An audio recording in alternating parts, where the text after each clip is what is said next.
welcome to the Van Hello, and Dan show. it's Van and Dan. Vroom vroom.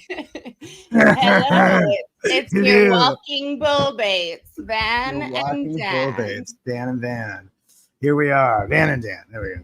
The dog is already trying to get my attention. Last week when I was talking to Jamie, I talked to him for an hour and a half, and then I sat here and listened to it. And Raven got back there and she chewed up a shoe. She did not. She was something. Yeah, she does not like being ignored. Now she's trying to get. She don't like this. She doesn't like this machine. Who's this? Who's this little puppy? This is Bruno Mars. Oh, that's right. I've met Bruno. Hi, Bruno. Does he sing and dance? Does he do an Elvish impression? Hey, Renee. Yeah, he's Renee. A great dancer, great lover of all things. He was found walking the streets of Compton alone. Aw, a little chihuahua. Yes, he's a very tough guy. He's from the streets. Hey, Treasure Bloke says, hello, fellow DBs. So, hey, Treasure Bloke. I want to talk about, I don't know, should we talk about Jamie? Yeah, so this week, for anybody who didn't see it, last week he talked with his brother, Jamie Mustard. And so it was a special edition of Catch Up with Mustard. Most definitely. We're going to do it again. Double mustard. It was hangry mustard. No, the worst. Yeah, it was totally like, it was so funny because he kind of got into this like funny, like sec checky kind of mode of asking questions. And it kind of got me nervous. I was like, oh my God, I'm in trouble. And okay, here's what I want to say to you, Vanessa, and I think you might relate, or maybe not, I don't know. But like when I was a kid, I really felt that I had to kind of like defend my position or my identity as a Scientologist because I wasn't a very participating Scientologist. I didn't go on course very often. I did not join the Sea Org and had no intention or want to do that. And even when I did go to events, I usually ran around and didn't pay attention. So like in that context, growing up that way, I was constantly like defending myself as a Scientologist. And I had in my pocket the LRH definition of a Scientologist. Do you know what that is? Do you know what the LRH definition is? Any person who uses Scientology technology to improve their conditions in life. So you don't have to be on course. You don't have to be online. You don't have to be Sea Org. You don't have to be sucking anybody's dick to be a Scientologist. Damn, say what? That's a little tricky. Like if you read Dianetics and you apply anything at all, then you're a Scientologist. That's what he said. I'm not making, unless somebody lied to me. I'm not making this up. I've heard that. Now that you say that, I've heard it. No, I know I've read it. So, and that was just, there was all these little things that we used to pull to kind of defend me from Cece, because as soon as Cece did the renovations, they had no tolerance for the neighborhood kids anymore, and me included. And because we used to run around there all the time. Prove that you were a Scientologist. That I belonged at all. And I felt that way in my family. I felt that way in the neighborhood. I felt that way in the community. I certainly felt that way in Scientology. And so then now he's hitting me with this, and I don't know exactly I feel like he's getting to something. What are you getting to? What are you getting at? And he says at one point, you're not even a Scientologist. You don't know this stuff. And no, I was. And then I realized later on, you're right, Jamie. I was not properly brainwashed. It is true. I was not properly brainwashed. It is a fact. I think you were properly brainwashed because there's still parts of it that are with you. It's in here so fucking much. How can you tell me it's not? I hear it. It's so much a part of my stupid thinking in my head in all sorts of places all the time. Whether or not I'm using it or it's just there, the Scientology bullshit is there, whether it's helping me or not. No, it's ingrained. It all depends on who you ask. And it's our first language, Scientology. Very much. And just like when people move to LA and they're trying to be actors and then they call home and all of a sudden that accent you didn't even know they had comes out, right? Yeah. Because they're still from Louisiana, no matter where you take them to. Do you want to hear as a viewer how it came across? Yeah. Yes, I do very much. I felt like because he kept asking you about certain things and then asking if you believed it or not. Right. Is it true? Is it true? Repeat the auditing question. Is it true? Is it true? I felt like he was trying to find things that you still believed in and like catch you in being a Scientologist moment. Which I think is funny because I think he was being a Scientologist in that moment, asking those questions that way. It all sounded so sec-checky, right? Which I love. Like, I'm not complaining. Jamie, I love you. That was fun, but it was also very tense. Yeah. No, that was super funny. And you guys were cracking me up with your like brotherly tips back and forth. People in the chat were like, oh yeah, they're definitely brothers. Like, this is hilarious. It was funny, and I said that to my therapist today. I was like, we never had to have any of that sibling rivalry when we were kids. Mm-hmm. We never got to have any of that. You didn't really live alone. We didn't live together. And even when we did, it was always, some sort of proper event. Somebody was dead or graduating or something. It was never casual. Even when we did see each other, it was never casual. It was never for fun or friendly or that. So true. It's just the nomenclature. Yep. Exactly. Yeah. The nomenclature. Like that's the hardest part, I think. And he was talking about how like people who like walked away years ago and don't even think about it anymore. They still use the terms. That stuff still comes up. And are we going to give L. Ron Hubbard credit for being such a good programmer? Such a good mind brainwasher. He definitely was that. He was very good at it. That's for sure. Oh, they. People need to study this in order to avoid it. When I first left, I met this really cool woman who she got sued by the church numerous times. They harassed her. She was awesome. And she stays like undercover now. She doesn't do anything because she was harassed so badly. She just like became quiet. Mm-hmm. But when we were talking, I guess certain words came out of Scientology of my mouth. And she was like, wow. She was like, I'm just tripping out because some of these words I haven't thought about in so long. But when you say it, it just comes right back to me. And it really gave me something to like look forward to. Because the way the brain works, it's always making these new channels, and you can move away from these words. And then when some words come back in other contexts too, and you're like, oh, I don't want to hear that word. Yes, yeah. Just the idea of an IRS audit, like even that, like hearing. Oh my God, no! They keep calling it the protesters. They keep calling them Scientology auditors, and I'm like, I get it. That's like the term for you guys who are trying to audit Scientology, but it's super like triggering. Right, like testing a class, like sitting in our class audit. Oh, that's right. Perth audit or something, right? Isn't that one of them? But and so they're using that word a different way, and you're like, wait, what? But it's super triggering. I'm like, somebody said to me, have a good session the other day about something else. I was like, what? Oh, okay. And you were I'm just not gonna like, oh. Like that, the idea of having a session, going into session. My needle will not be floating. Leave my needle out of this, you dirty scoundrels. Solid bastard. So now I feel like we should, now I feel like I should ask you questions. So what is... I can't remember what he even had. No, don't suck check me like your brother. I know, right? No, I fucked up. I conflated TRs and tone scale because I was saying tone 40, but I meant intention. I meant that like in that TR's intention thing. But I was saying tone 40. But that's the that's the tone scale. That's Tom Cruise jumping up and down on Oprah Winfrey's couch. Yeah, that's tone 40. You were using it correctly. You were using it like an old Scientologist would and be like, I was using it like an old Scientologist would. Yeah, that's it. Totally tone 40. So tone 40. 0 tone 40. So, oh my God. I have some exciting news. I have 24 hours of watch time until people can buy memberships to my channel, and I get to make like personal emoticons and all that kind of stuff. Cool. So hopefully that happens this week, and then I have another 1,000 hours until we get commercials, which is where we actually kind of make a little bit of money. Right. No, I think I'm kind of I don't know yet. I have to look at that, and then you have to like make like paywall stuff. Like I have to make music probably. Will probably work for me. Yeah. And somebody's asking already if I'm going to play anything today. Yes, I intend to. I intend to play something today, unless my fingers fall off in the next half an hour.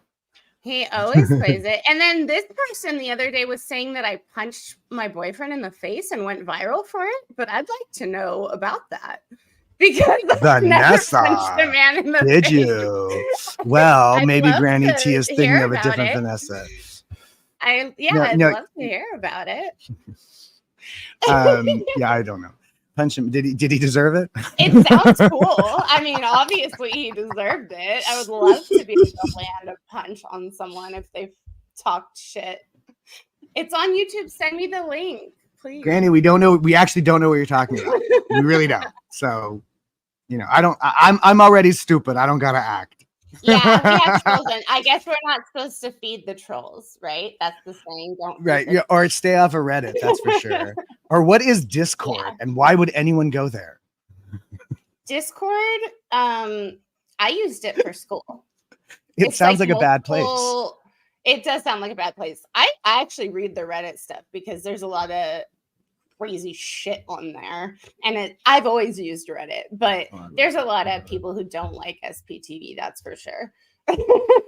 Here's how I deal with a troll. Yes, Vanessa hits boys. That's what she does. It's her favorite thing in the world. She hits me every time I see her. So let's lay that one to rest now.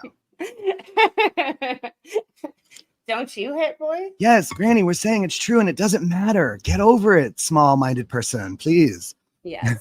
Well, we do have the power to time people out if we want to. We don't have to, but we can if we would like to. Somebody made a rude comment before about ex-boyfriend of mine, and I had to time them out when we were talking before, but we rarely time people out or kick them out.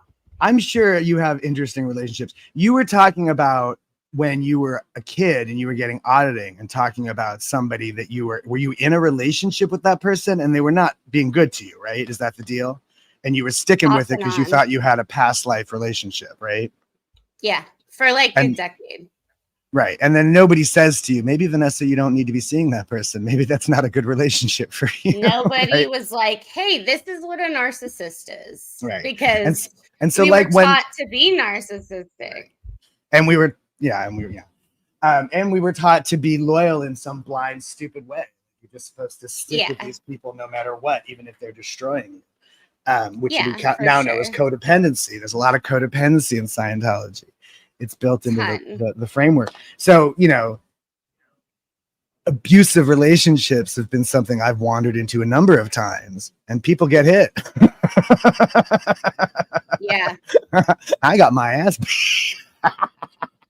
I have a bad picker. Like, I don't pick. Well, that's what I mean. The habit becomes we all got set up with a bad basis of family and connection and 2D, right? The 2D, right? Yeah. Already that is fucked. Our definition of what that means, whether it be boyfriend, girlfriend, mother, or father, all of those definitions are fucked. And so, I've spent a lot of time being in relationships with people romantically and platonically that were toxic and unnecessary because they were familiar, because they were what I thought I deserved. You know, there's various reasons why people continue the habits of abuse. Well, so much shit we heard about the 2D was just like false, like just completely bonkers. So our basis, like you said, is just like shitty to begin with. And I've seen that recently in the network, people going back to certain words and going, what is a friend? You know, because we're taught weird ideas about what these things mean.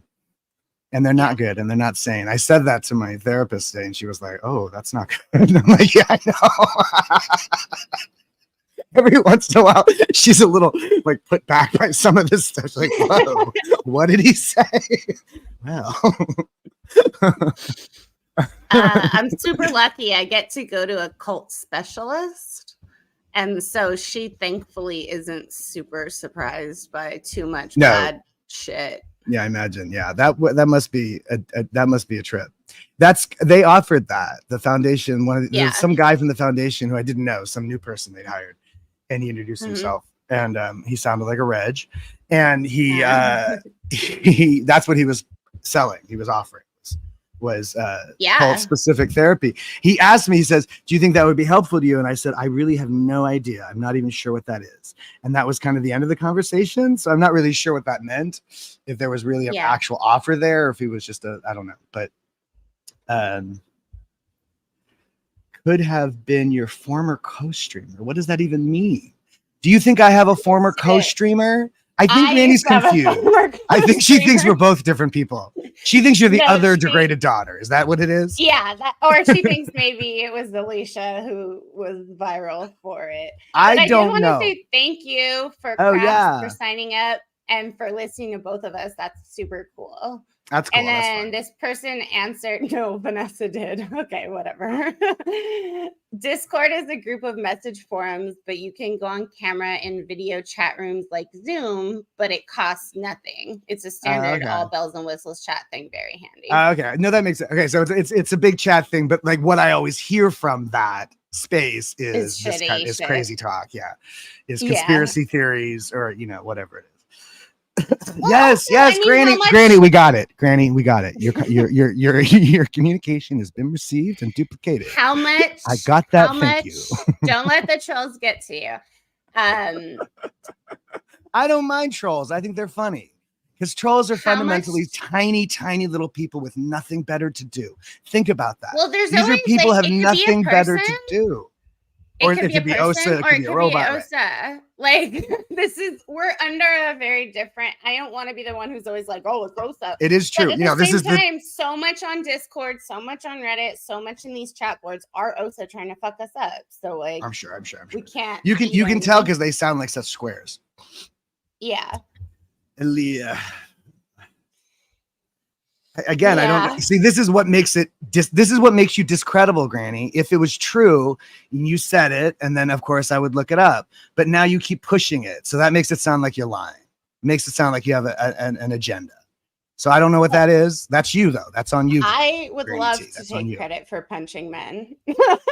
I don't. I don't think that women should be allowed to punch men because some women think it's okay because women are the weaker sex, as it were, and men are very abusive in that sense, and it's an imbalance. But some women can, I've been beat up by women, so it's not like it doesn't happen, and it's not like a woman cannot be an abuser in that sense. But and in California, they recognize. You're a big guy too, though. Like Claire beat me up because I wouldn't hit back. That's the thing. As a man, you can't really hit back.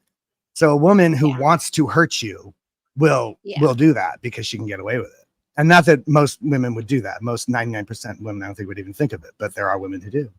We got that, honey. You're starting to sound like a mental patient. She's timed out. Oh, okay. So Renee is telling me the Granny T is a well-known troll on the SPT. Yeah. Thank you, Rebel. I saw her the other day. She was in. Actually, we were in. How's that 50 a week? I know. We were in Dodge's chat together, and she was saying that, and I was like, "Why are you guys trolling me?" And Dodge was like, "Don't troll Vanessa, motherfuckers." But that's just what the game is on YouTube, I guess. Yeah, well, that's what I'm saying. Like in my day, if you didn't like something on the TV, you had to get up off your ass and change the channel. Now people like they fuck it, and you did. That's what I'm saying. You took on the responsibility. I don't want to watch this, so I'm not going to watch this. I'm going to watch something else. Nowadays, people like search stuff. They search the internet to find things to complain about. Like this isn't for you. If you don't like what we're talking about, don't come here. We don't want you. Go away. Don't come here to complain about something nobody asked you to look at. It's Has ridiculous. Your $50 a week though? Because, I know. I thought that was cute. The rice and beans. The rice and beans. Just cutting delicious, I'm sure. Beans and rice. That's nice. Oh, yeah. Have you heard from anybody from your past, like since we've been doing this, or has anybody reached out? You mean California past? Yeah, or just in Scientology. Like Scientology past? No, I've heard from some AA people. Some AA people from my past cool. have popped up lately and found this. There's actually a friend of mine who I'm going to do a chat with, who's an AA person. Kind of cross over these conversations. Because the AA stuff I think is very applicable. I think that all of us could use some AA, some good old fashioned recovery, as it were. I have not really heard from anybody like California people, Scientology people like I grew up with yet, except for people I had already heard from, like Renee. But I'm going to. There's a couple people in particular I want to find and look up and get. All right, Granny T is gone. Oh. Honestly, I hate banning people. I hate it. I hate it. I hate it. I try really hard not to do it. Yeah, I don't really ban people either, unless they're like known people who are in Zero Dark Dumbasses chat. Look, she makes a comment. Them. I responded to it, and she kept going. That makes her a troll. Yeah. There was another another person came on one of our chats once and said some shit, and I acknowledged it, and then she stopped. Do you know what I'm saying? Like, so that's fine. That's not trolling to me. She said what she said, and I got that. Thank you. Move on. But that person just kept coming back. Oh no! Oh, Alex! Look who it is. Alex posted a thing the other day about the IS tent. Putting up the big tent for the IS event in the UK, and he put up a video of this footage of them putting up the tent. And I remember these tents. And I have a song called "The Big Tent." We're taking the big tent down. We're taking this big tent down, digging old bones out of the ground, abandoning the mission, and sending the clowns. And I swear, I was like, oh, I gotta sing that song for the IS event. Good. Thank you, were Alex. putting the tents up at the church or what? For the event, at St. Hill. St. Hill. I think it's St. Hill. Alex is in England, so I'm gonna assume it's St. Hill. I remember how magical that seemed to me as a child. St. Hill, this distant castle somewhere. I know, right? Apparently, it was built in the 80s. Apparently, it's not even a castle. It's just built to look like a castle so that he could get through some building permit loophole. What? It's not even really a castle. It was supposed to be like an ancient fairy tale castle.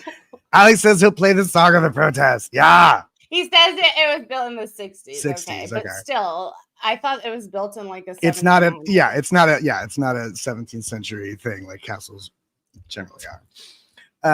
It's a lie. See, everything about Scientology is a lie. How does this person keep getting back in here?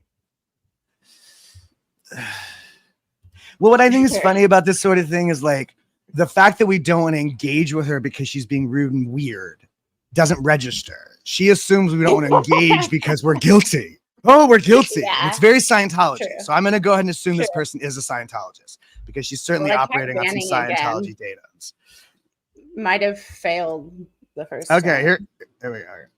How did I feel about the chat with Jamie or after? I have a half sister who I grew up with on rare occasions, and we are not in contact. I got to say, it was kind of, it's an interesting thing.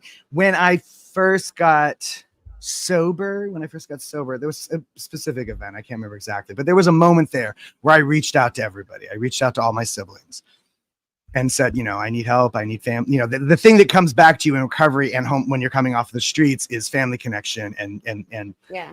And the importance of community and fellowship. Fellowship is a big thing in AA. And so all these things come up a lot. And so I made a point of reaching out to some of these people and saying, I need some family. I need some help. That's why I struggle so hard, is because none of you people seem to give a shit. Yeah. And you're supposed to. And he was the only one that really took me up on the offer. He was the only one that really started talking to me. And we just, started talking about stuff, mostly about music. We argue. We always argue. I think it's funny how we argue. You're very similar. Yeah, it's very interesting how we're so very similar in certain ways, and I think really, really different in other ways. Yeah. Like he does not want to believe in the spiritual being at all. He does not want to believe that anything to do with anything of that, and I do. Yeah. So that's what makes for an interesting conversation. And I like that we can argue and not like get all fucking, some people you say, I think you're wrong, and they lose, they fall apart on the spot. They fall on the floor like a puddle of water, and you're like, oh, I'm so sorry. I didn't know it was so bad to be wrong. Is Granny T really back? I don't know how this keeps happening. Who is this person? We can ignore it. Maybe they have other accounts named the same thing. There is an option to ban user and delete their comments. Should I do that? I tried it before. Yeah. Sorry. Hi, Amber. Good to see Granny. you. Hi, Amber. Amber and I are going to do one of these live streams too. She remembers stuff about the Shangri-La. Oh, I can't wait. I want to do a whole thing with the girls of Shangri-La. There's a whole bunch of girls you could pull on that conversation. It'd be fucking hilarious. Mm-hmm. Do you think that Jamie... Okay, here's a question. Mr. Anderson says, do you think Jamie wanted to say no? You won't answer any questions about organization stand. Oh, was he trying to get me to like walk out of the session to blow the session?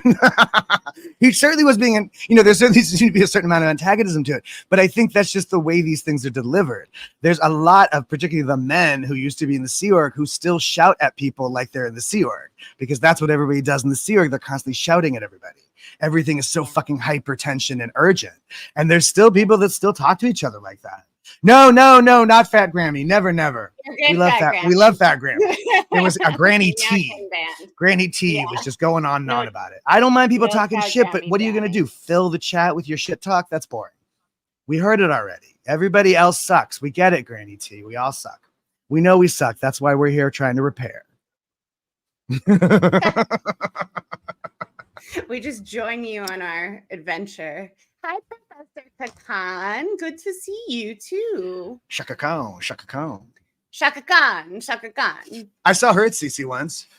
Shaka Khan was there with an entourage of big, gigantic, beautiful men, and they were just standing at reception. I came in to deliver a parcel, an envelope to somebody. A parcel. And no, she was lovely. She was just standing there being adorable, and she just kind of smiled. I was like, I shocked. I looked at her and went, oh my God. And she just smiled at me like, hi. Wow. Her big security guy gave me a little nod too. They were very sweet. That's really cool. I don't imagine she did these. I don't think she was doing services. I think maybe she was just there because Isaac Hayes probably said, come in and do a tour. Mm-hmm.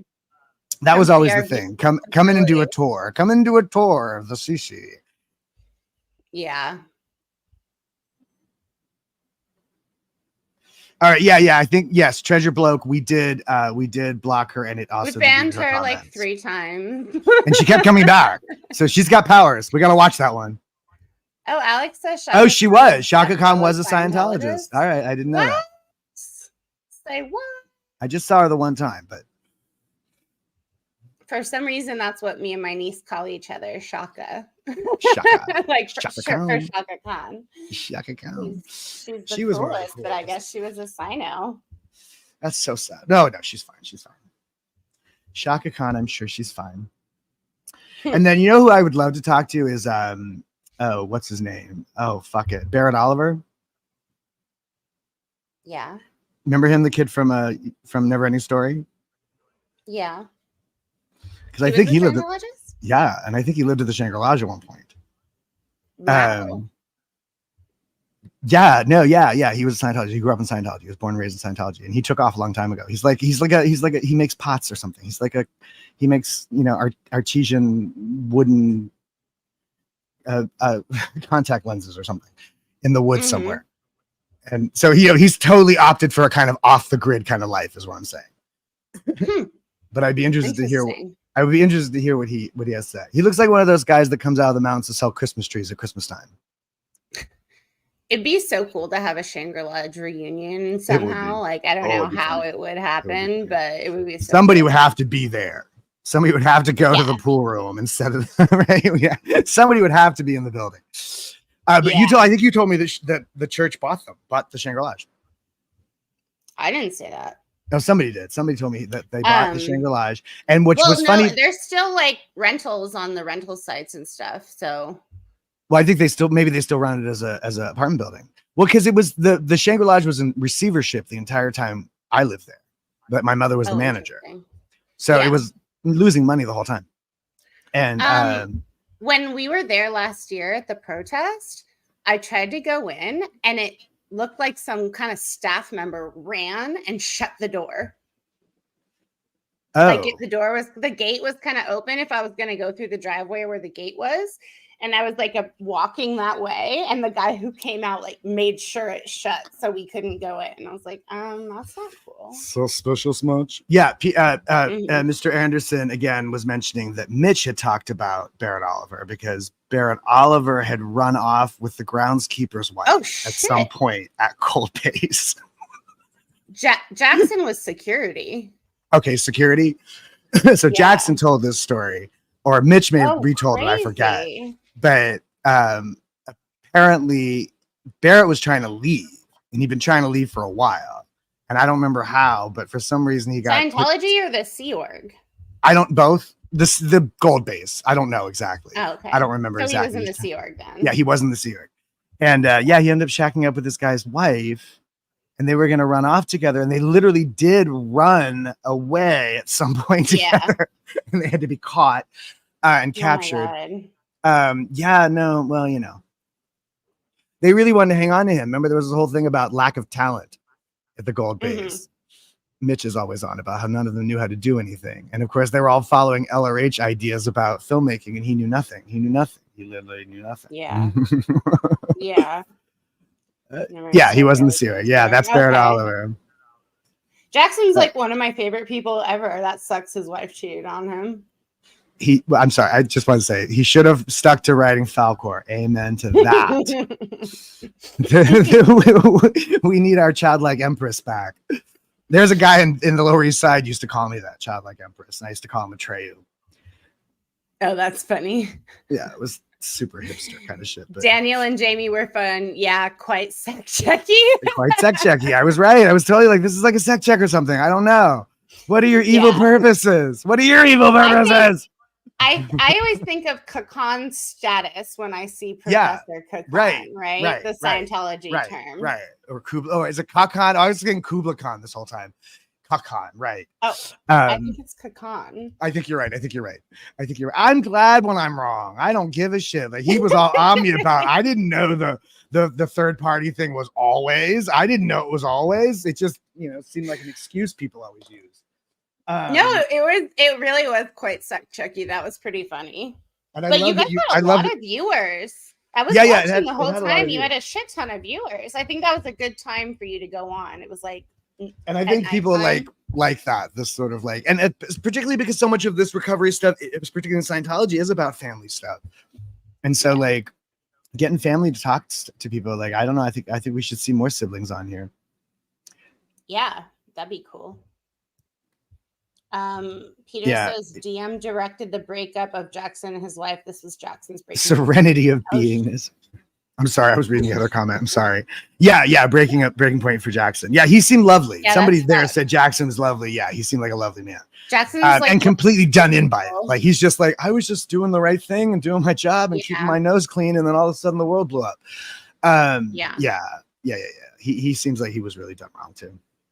Yeah, when I went to Gold Base with Liz Ferris to try to see her dad, Jackson was like he kept checking in on me. He told me like exactly like make sure you bring water, make sure this, like it was really nice. He's a really kind dude. I'm glad he's actually back on YouTube again, you guys. He's been making videos lately.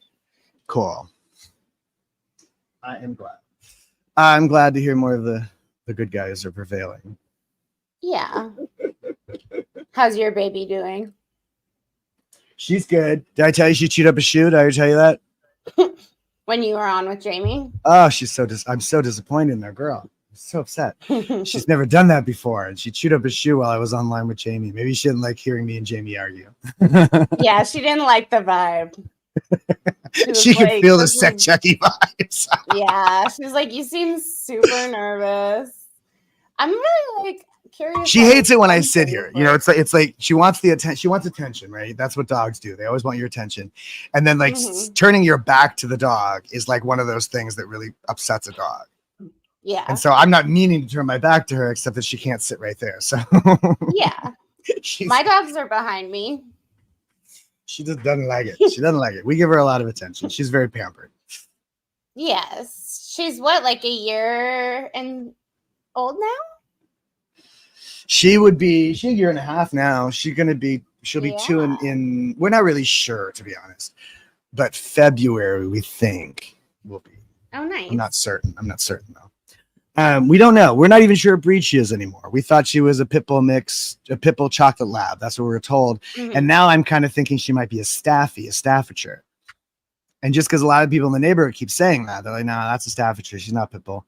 And you got to get on that dog DNA site. yeah, I don't know which is better or worse. I have no idea. I don't know which is preferred. I don't know if it's Staffordshire. We met my dog's twin brother off of it. Same DNA, same litter, everything. We went and hung out and we had a play date. It was the coolest thing ever. Oh, that's kind of cool. Yeah, that's cool. Yeah. I like that idea of reuniting puppies. Oh, that's great. Remember, you were born together. Oh my goodness. Yeah.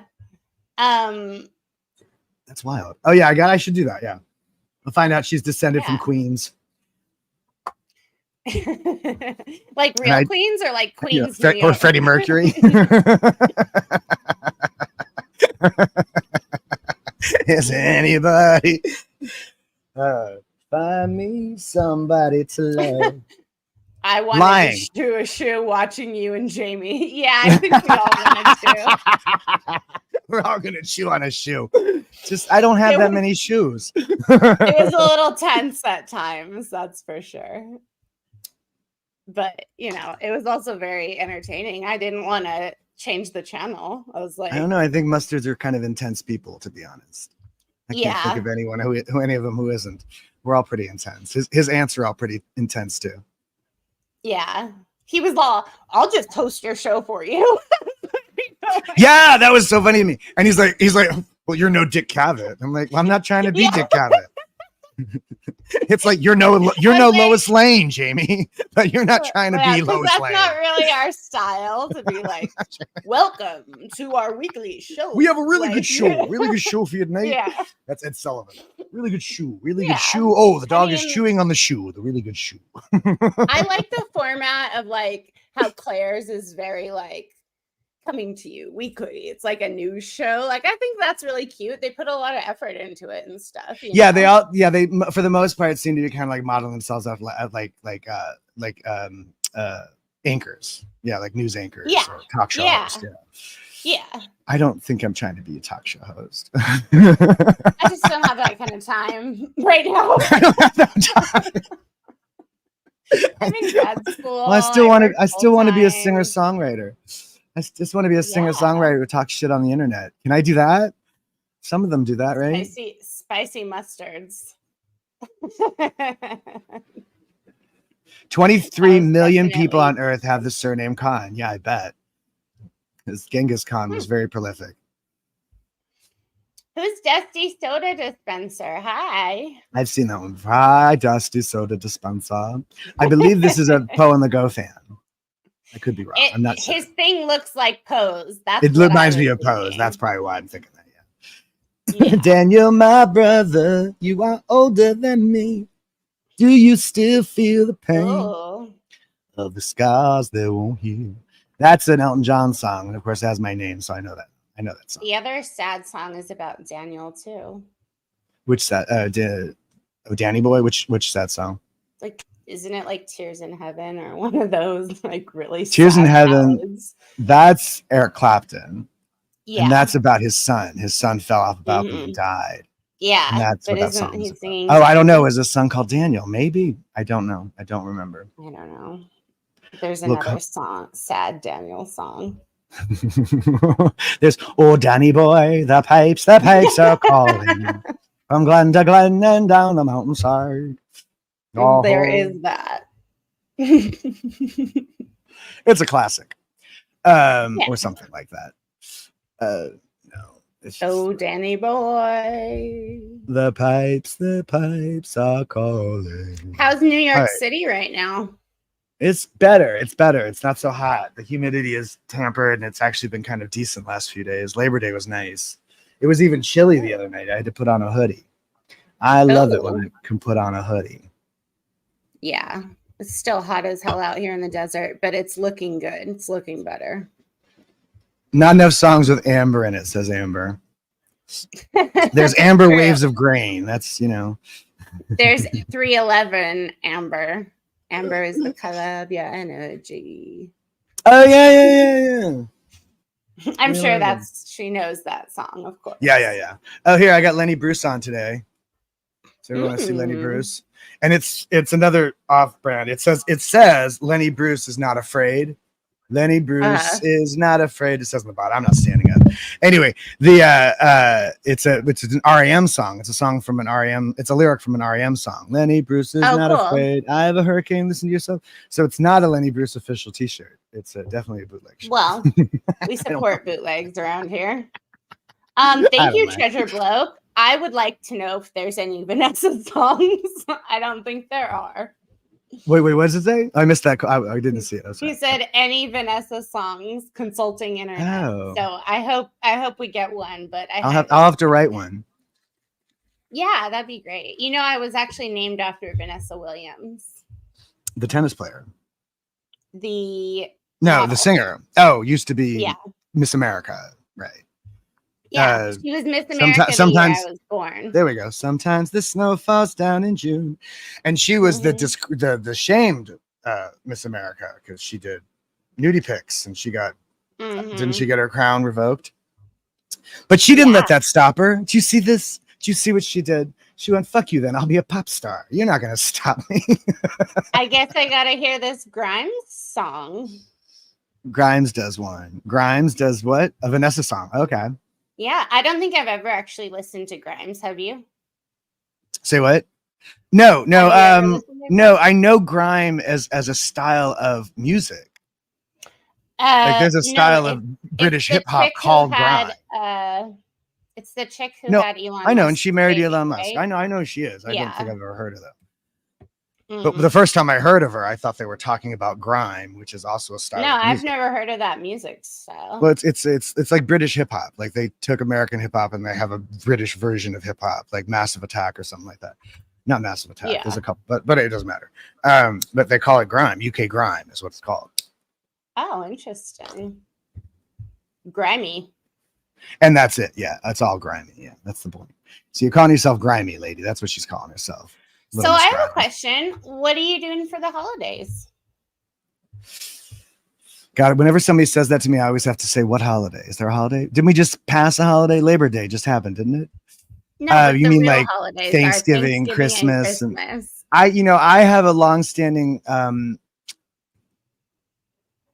frustration with Christmas because it's my birthday. Mm-hmm. And my birthday often goes ignored or forgotten, or it's an afterthought. Yeah. Because it's Christmas and that's what everybody's on about. Merry Christmas, Merry Christmas, Merry Christmas. Oh yeah, it's your birthday. Yeah. So, Renee, who was on here, she's the only person who ever threw me a birthday party. Aww. And it's like literally like the year we went to my sister was living in Vegas, one of my sisters, and we all went to Vegas to have Christmas at her place. And the night, it was Christmas Eve, and they ran out to a grocery store to buy a sheet cake, a German chocolate sheet cake, and tried to pretend like that was, like that's how much they forgot. So, I don't like Christmas. Yeah. I don't like the obligation of gift giving. I think it's a weird game. Like you have to give people things, even if you can't imagine what they might want. And then you end up giving people stupid things they don't want. I remember the Christmas that me and my brother-in-law, David, we gave each other the same it was just a bunch of games in one, bunch of board games in one, kind of like a gift for anybody kind of thing you get at Costco. And we gave each other the same thing, the same gift you give to somebody you don't really know. That's funny. It's like, oh, there you go. My sister Wendy used to send me fancy things like fancy pears and things like that, but she doesn't. Oh, that's cute. I love that Henry David stuff. Yeah, that stuff. Yeah. Executive gifts. What I would joke is that they were executive gifts. This mug was from her too. Oh. And it keeps hot things very hot, and it keeps cold things very cold. Do you go to your significant other's family's house or something like that? I have not done that in many, many, many years. Oh, wow. I don't even know. Well, no, they're Muslim, so I don't imagine so. Oh, Now I think about it, no, there will be no Christmas at the Harris Drain home. Yeah, There will be no don't. Christmas. Yeah, they don't do Christmas. So no. CSW. So Alex put in a CSW to my local org around here. Okay. For what? He had to go to start a 2D with me. Wait, this is now or when? When what? No, this was a few months ago, but I keep telling him that the CSW is up lines because that's what I hear. Wait, you're talking euphemistically, and I'm missing it. No, I'm actually being serious. Oh, okay. I don't get it. To whom are you? Wait, CSW is a request for something, Alex right? So Alex didn't want to go. It all started because he didn't want to go home. Like he was so depressed when he was leaving the US to go. Oh, when he was still in LA. Okay. Yeah. And then he was like, well, there's always marriage on the table. And I was like, I don't know, bro. You're going to have to CSW. So. Oh, so the CSW is his request. I see. Yeah. Yeah. But it had to go to the Joshua Tree org. It has to go through Bruno Mars. Bruno Mars no, he actually typed up a CSW, and it was the funniest thing I ever read. I was like, "This is what we do in our spare time, right? Like joke CSW." About making CSWs. Yeah. So Alex, you might be coming back to America. We'll let you know how it goes. He's adorable. Yes, Alex is great. He is adorable. Like, literally so helpful since I started on YouTube. He's been like my tech guy and just helped with everything. Oh, room raid. He's a sweet guy. What happened? Club Brain Fog. Oh, Club Brain Fog. Yay. Cool. Who's Brain Fog? Do you know them? I think they're a protester in San Francisco. Oh, cool. Room raid is where everybody comes over when somebody ends their stream. Right. Yeah. Club Brain Fog actually room raided something else. I don't remember if it was one of our somebody's. I forget. Because I remember them coming up before. That's cool. Was it like you and Pose, or maybe it was you and Jamie's? I think I saw that too. Might have. I don't remember. I think Nora sent room raid people over to me and Jamie. But I think most of those people logged into the first link that was nothing. I was waiting on the first link for quite a while before I found the next one.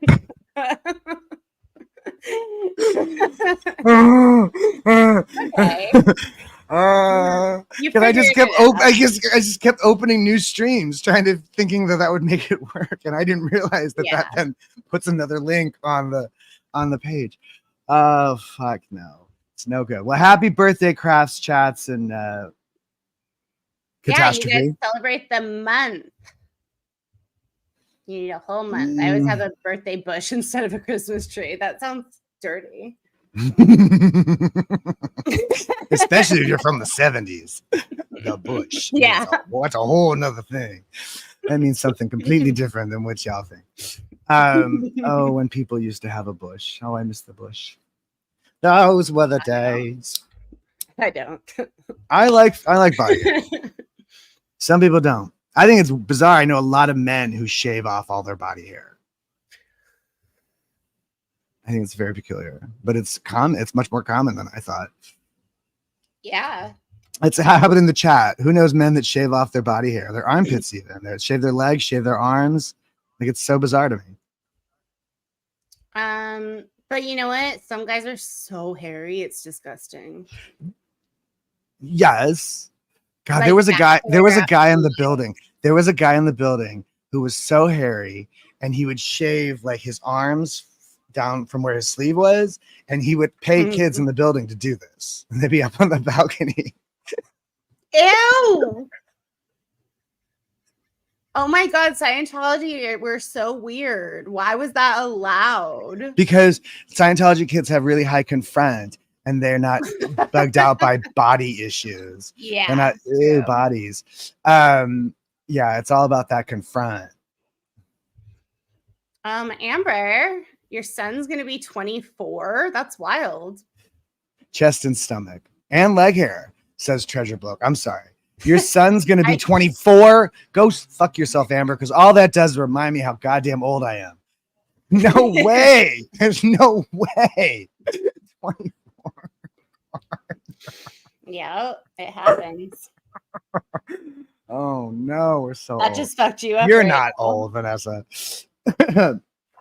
I feel old. I just had a birthday. I'm 37 years old. Well, happy birthday. 37's cool, though. Yeah. You know, 40 is supposed to be an age of enlightenment for women. Mm-hmm.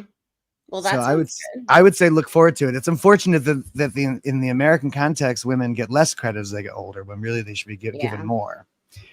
Mm-hmm. Oh, no, Rebel. God, Renee tells me her son's going to be 30. Yeah, but Renee, you had yours a little early. Do I remember Shaggy? No, as in Shaggy and Scooby? No, that's not what she means, I'm sure. But no, I don't. I remember Shaggy of Shaggy and Scooby. Like Shaggy, like it wasn't me. Like that Shaggy? That's everybody. Oh, that's Scientology. Wasn't me. I'm responsible for my condition except for this. Alex is a baby. He's going to be 30. That's why he's so terrible. He's young. Yeah. Do all the things before you turn 30, Alex. Yeah, do all 30. You have till 32 to do all the things. Alex looks like an old man already, though, but in a cute way. But like that's very English. It's a very English man sort of thing to do. Yeah, he's 29, like but he's a grown-ass man. Yeah, but he looks like looks like he's got grandkids. Not that he looks old, just that he looks mature or something. Anyway, it's an American perception of Englishmen. Like John Atack could be 150 for all I know. Yeah. Say what? Alex has grandkids. That makes me laugh. What do you say? Number one on my list is get married to an American girl. Wink, wink, nudge, nudge. Yeah. Well, you have not that many months left to accomplish that. I have yet to receive a bouquet of flowers or anything. I know a couple of lovely crackheads on the block might take you up on your offer. He doesn't want to go to New York. Just any American girl will do. Well, just any American girl do. I know some American men might be interested, Alex. You're awfully cute. We might be able to do it. Let's hook you up. And it's legal now, so. That's funny. Fat Grammy said her son is 37 too. I could be your mom. Oh, well, we have lots of like surrogate moms on here. I feel like since coming on YouTube, seriously, there's just people out there who are sweet and supportive. And that's just the best part of this whole thing is because we don't have like those people in our lives. So to meet people who are real adults and moms and good parents, or mothers mother figures who care and nurture, and father figures who protect and give advice and don't just shame you for being wrong. Let's see. Okay, Shaggy lived in the apartment. We got to do a Shangri-La episode. We just have to. Shaggy lived in apartments. He was very hairy all over the place. Everyone called him Shaggy. He was the first person that ever gave me alcohol. Oh my God. There was a lot of that. I remember the first time I was given my own can of beer. I think I was 8 or 9. It glowed like a holy object. In Secret of Nim when he levitates that medallion into her hands. Yeah, there were a lot of big parties around that pool area, and there was a lot of drinking and a lot of. Do you remember bobbing for apples in the community room on Halloween?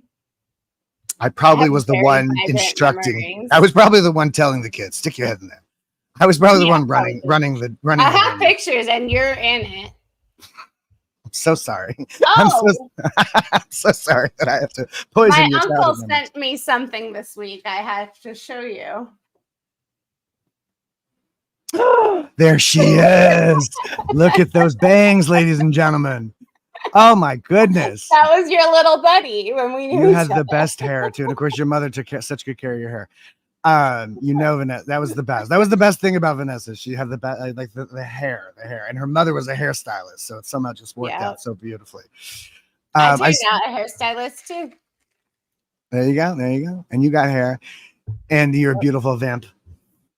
I still don't remember better this. than the nice little girl you knew. Well, it's the like I bang. think about that, and it's like, you know, you were kind of you seemed unapproachable. Like you seemed like you were like a porcelain doll, like everybody had to be careful of. Does that make sense? Oh, I And love that's that. probably, is that a good thing? I don't know if that's a good thing. Hey, they didn't talk to me. That's what I wanted. Yeah, but some of those people, not me included, it would have been better if more of us had talked to you. Yeah, true. I do remember hanging out with the older kids sometimes, and going to the jacuzzi and being like, "Ooh, I'm bad." Like, there were plenty of options to hang out with, but I was also really sensitive and shy, so I think I had to, Reserved. we were so guarded growing up, and sheltered. It's very sheltered, and it's a very weird thing to point out, growing up in Hollywood and somehow still being sheltered like that. Yeah, but it's true. you're like in a bubble. And you know, it's a lot of like weird things that came up when I came to New York too, like, because the New Yorkers, they'll just say to you, like, that's crazy what you just said. You know what I mean? Like in LA, people like play it off. Oh, it's funny. No, like in New York, some people just like, that was nuts. What you just said, that was fucking nuts. Just so you know, that was fucking like, so you know. Yeah, I love that. good. Just so you know. Just so you know, you're crazy. Yeah, that's fucking nuts. But I didn't know, and I still don't sometimes, but I really didn't. When I first came to New York, I had no idea what a weirdo I was. I thought everybody else was crazy, right? Did you see that, speaking of New Yorkers, did you see that Leah and Angela were getting divorced? Yeah, I did. They've been together since I was a little kid. It's not some horrible thing. They're like beating each other up, are they? No, but I'm really surprised because they were, together for a long time, but their daughter just went off to college, and I think a lot of couples might stay together, for the kid. A lot of people do that. Stay together until the kid flies the coop, and then my aunt did that. She stayed with her horrible husband until the two boys were old enough to go, and then she took the daughter, and she left. Yeah. But now her and her best friend J-Lo are both single. J-Lo's dad's a Scientologist. No, really? Yes. Jenny on the block, J-Lo? Yes. I can't imagine New Yorkers going for that. Like, I believe he's even maybe in the Sea Org, because he's always at CC. Yes. Nobody talks about this, but that's why, like, her and Leah are so close. Yes. And she gets special privileges. Like, she still gets to talk to him, even though she talks to Leah. Wow. Yes. Like, her dad, Diego Lopez, is a hard. That means maybe we could get Ben Affleck and Matt Damon to make a movie about Scientology. Because if J-Lo's father is a Scientologist, that means Ben Affleck knows some things. That would be interesting. Yeah, for sure. Well, he loves getting movies made about weird things. I love them, as I loved Good Will Hunting. Well, Good Will Hunting was genius. The Good Will Hunting story. Thank you for reminding me. This is a peripheral Scientology story about the Beverly Hills Playhouse, which was an acting school owned and operated by a guy called Milton Gonzalez, who was a longtime Scientologist and friend of L. Ron Hubbard. And there was a teacher there. I don't remember her name, but somebody put up a scene from Good Will Hunting. It's the scene at the end of the movie where Robin Williams' character is telling Matt Damon that it's not his fault. It's not your fault. It's not your fault. What happened to you was not your fault, right? And it's a powerful scene in the movie. And Matt Damon doesn't want to hear it. He's like, yeah. And it kind of finally breaks through, and he gets it, and he cries, and they have catharsis, and it's a beautiful moment. And they play the scene in the movie. And then this woman lectured us for 3 hours about responsibility, that there was something wrong with this script, because somehow it was his fault that he was abused as a child in foster care, or that he had to take responsibility for whatever it was. This whole big Scientology diatribe about responsibility. And somehow, again, in the context of that story, he's a child in foster care, and he's getting beat his ass up by a big giant man. And to tell that child that that's their fault, that's fucking insane. That's cruel as fuck. George's acting school. I don't remember that. I do remember another guy. Randall's acting school. Randall. That was in the basement of CC or something, right? Yeah. And we used to do like tone scale drills. There was out every level of the tone scale. Oh God. I want to get tattoo of body death. I want to get a tattoo of body death. I think that'd be fun. Oh my God, let's get tattoos of body death. That was the one that scared me as a child. Body death and controlling bodies. Those were the two that really worried me. Those were the ones I would read those and go, ooh, that's scary. Yeah, those are worrisome. And then body death, just that idea of body death being a tone level, of being an emotion. What's the emotion of body death? But all of it was this sort of like, I remember that actually, all of it was all this sort of like poking fun at or making fun at people for believing themselves to be their bodies. Like we were so enlightened that we knew better than that. We weren't our bodies. Yeah. Right. Yeah. How silly that people think they're their bodies. So elitist. Oh my goodness, the elitism, like nothing else.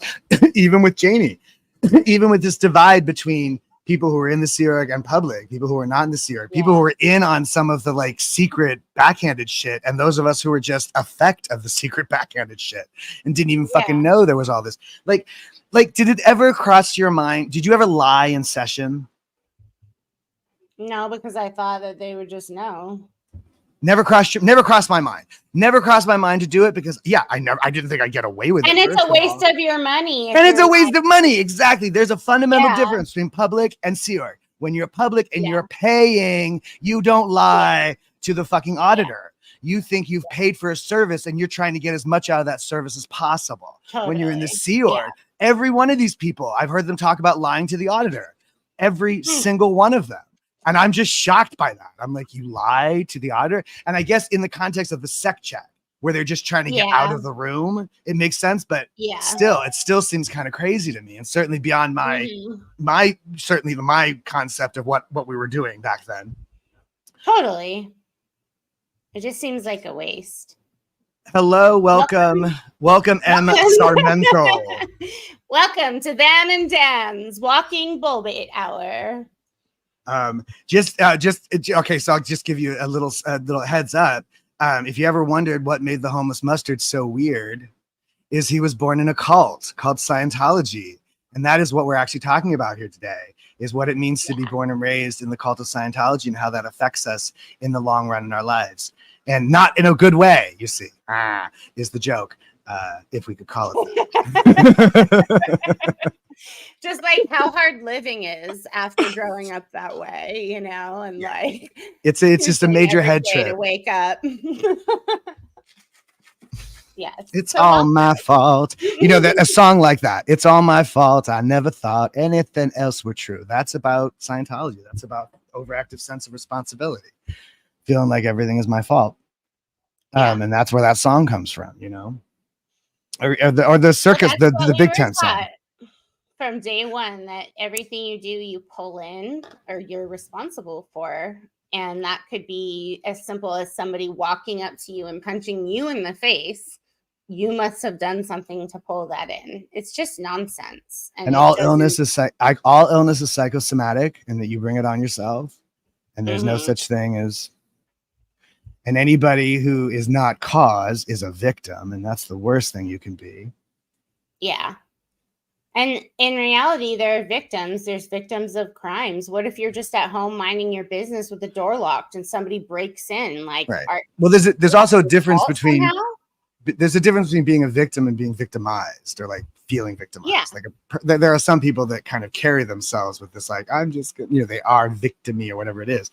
But there is also such a thing as an innocent person being victimized. There is also such a thing as, you know, just walking down the street and somebody comes up to you and tries to beat you to death. We're victims of a cult, you know, and that's a little hard to come to terms with, but it is true. We were children who were raised in a mind control cult who have both suffered traumas because of it. Born into a situation we didn't ask to be in, against our will, and again, without our consent, and forced to participate in mind control games and paranoia and narcissism. You know, like, hi, here, have some paranoia and narcissism for your trouble. Yeah, and like, you know, human emotion and reaction is not allowed. You're not allowed to have emotions. So you're supposed to be a theta bot. Early on. Yeah, you're a theta bot. Who remembers Tom Cruise jumping up and down on Oprah Winfrey's couch? You know, that's what it's supposed to be. We're all supposed to be like that all the time. super keyed out and BGIs. Everything's great. Everything's great all the time. Yeah. No, really, everything's great all the time. No, believe me. Tom Cruise. Mm-hmm. But it's crazy because we're at, similar points in our recovery, which is really lucky because it definitely is a big mind trip when you first start to realize that. Well, just even understanding that there's something to recover from, that's a big step. I remember the first time a mental health professional said to me the term PTSD. I went, what? Like soldiers? That's the joke. Yeah. And other people have said the exact same thing. But it's always the outsider who goes, you got some stuff going on here. What is this about? Oh, I don't know. Nothing. And you think it's right. You're not going, oh, I was raised in the cult. You're going, oh, I don't know. My mother was like this and that was like that. And why was it like that? Oh, I don't know. Because L. Ron Hubbard said so. Oh, that's right. Oh, because our cult leader said so. Right. Right. There was a toothless fat man on the wall going, do it my way. Do it my way. Somebody made a joke about cross-dressing. Apparently, L. Ron Hubbard was into cross-dressing at some point. Can you imagine that? Well, L. Ron Hubbard in a dress, have like crazy style, like whether it was like as a Westerner, he really dressed up on the ranch, or like, well, he always the his bolo, the mascot, the sort of that I always remember that, which seemed fancy, but it's not really. Mm. It's one of those things that seems fancy to people who don't really know what fancy is. Yeah, no, but he always had like he always tried to go with the genre, so I can imagine him cross-dressing. Yeah, presumably at some point he was dressing up like girls. I would be I don't even want to know. Look here, Treasure Bloke boycotts all Tom Cruise movies. Hallelujah.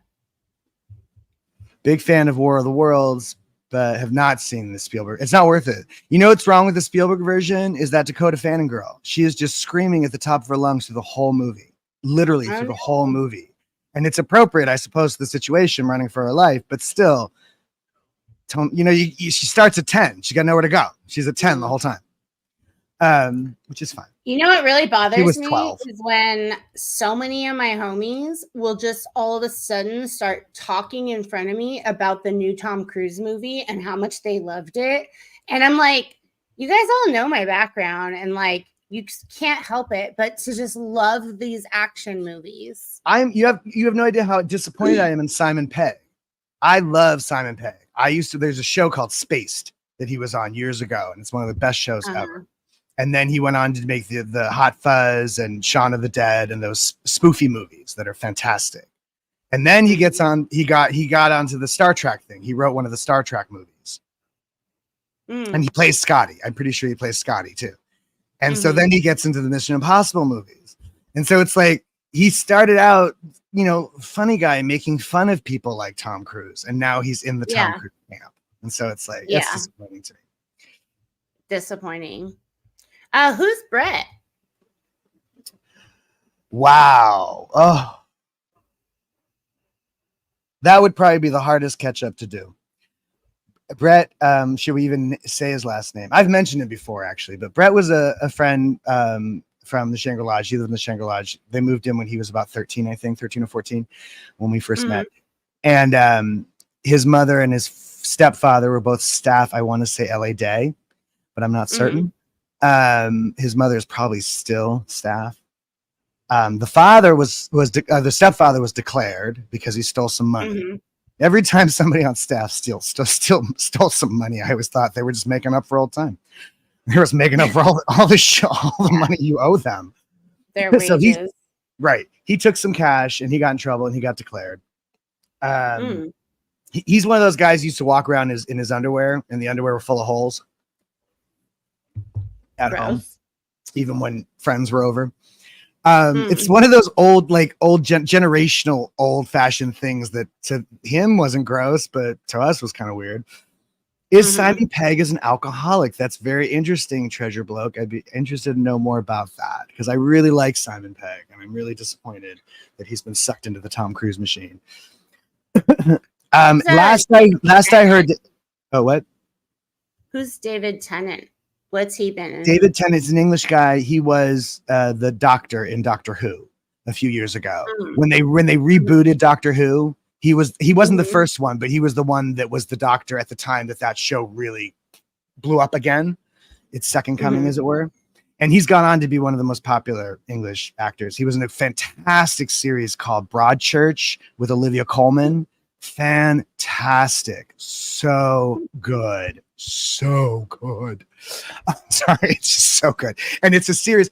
There's three, what we would call a season, they call a series. So there's 3 series. And the first year, there's a crime and they're detectives and they're trying to solve the crime. And the second series is the twist. You actually they think they've solved the crime, but no, they haven't. Oh, it's a whole new thing. There's a whole bigger thing going on. And then the third series is the trial. So you go through this whole story, like from beginning to end through 3 years of it's just so good. And it's David Tennant and Olivia Colman who won the Academy Award for The Favorite. Look at me, don't look at me, look at me, don't look at me, look at me, don't look at me. That girl. I don't know if you saw that movie, but it's so good. The Favorite is so good. Olivia Colman was fucking genius. She plays an unknown English queen called Anne, who was a total nut job. Queen Anne. Queen Anne. Queen Anne. And she was a total nut job and a lesbian. And it's all about these 3 women and how they're all like playing these weird head trips on each other to kind of lock each other into each other for safety reasons, because the queen has power and money. But she was a bad queen. She waged a war forever that never ended and nobody got anything out of. You know who we got to get on here is Kendra.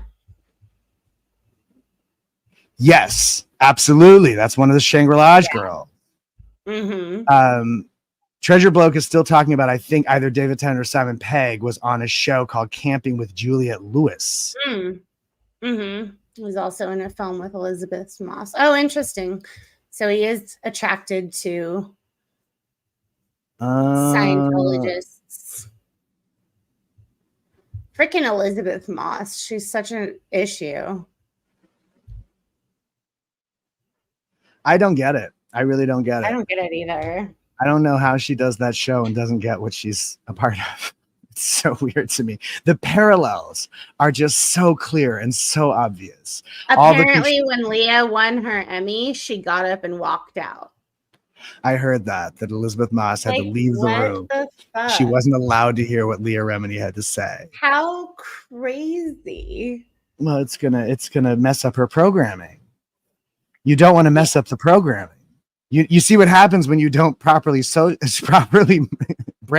a child. No, you were very properly brainwashed. But no, because I didn't join the SEER. You're supposed to join the SEER to really get properly brainwashed. I signed the contract, but it wasn't enforced because I was only 12. So I was 11 when I signed mine. I got out of it. Yeah. And I don't know. And my mother wanted me to go. My mother was so eager for me to go. She wanted me to go. She was trying so hard to sell this idea to me. Yeah. I'm really glad. I'm really glad. I'm such a recalcitrant child, and I just wouldn't go. Yeah. Yeah, for sure. Yeah, I wasn't allowed to go until I turned 15. And then the Hubbard College experience. What was? 15, I was like, no, thank you. You didn't actually go though. You went to the Hubbard College though. What was that like? It was really bizarre. There was a lot of international students. It was like they had an e-meter that you use, but it was for word clearing. And hey, Blown for Good. Good to see you. Thanks for stopping by. But yeah, Hubbard College was weird. There was a lot of people from different places who were totally trying to become executives. Like they sold people on the admin tech, all the green volumes. So that's what they made courses out of it. They made like 30 courses out of it. And then you get a degree? Yeah, you get an associate's degree at the end. An associate's degree in Scientology? What's the degree in? It's in business administration.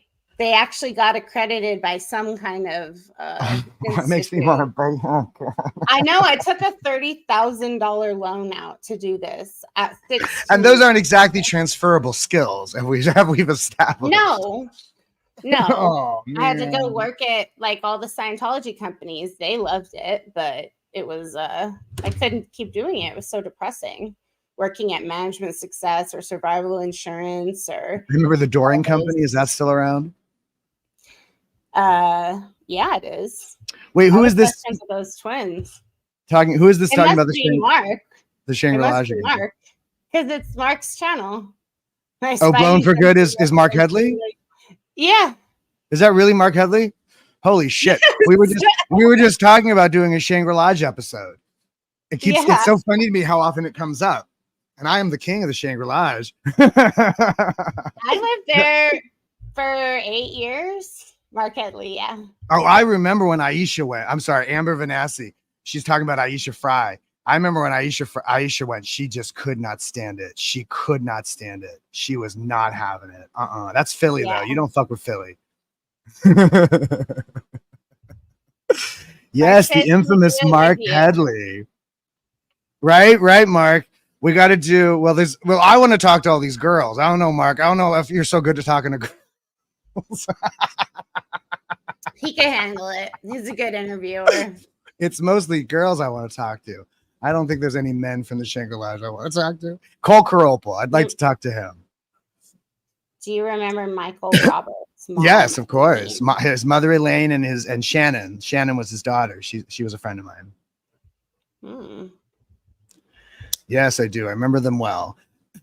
There were a couple like soap opera TV actors, and Michael Roberts was one of them, and he was also in a movie with called Ice Pirates. Ice Pirates for the sci-fi fans.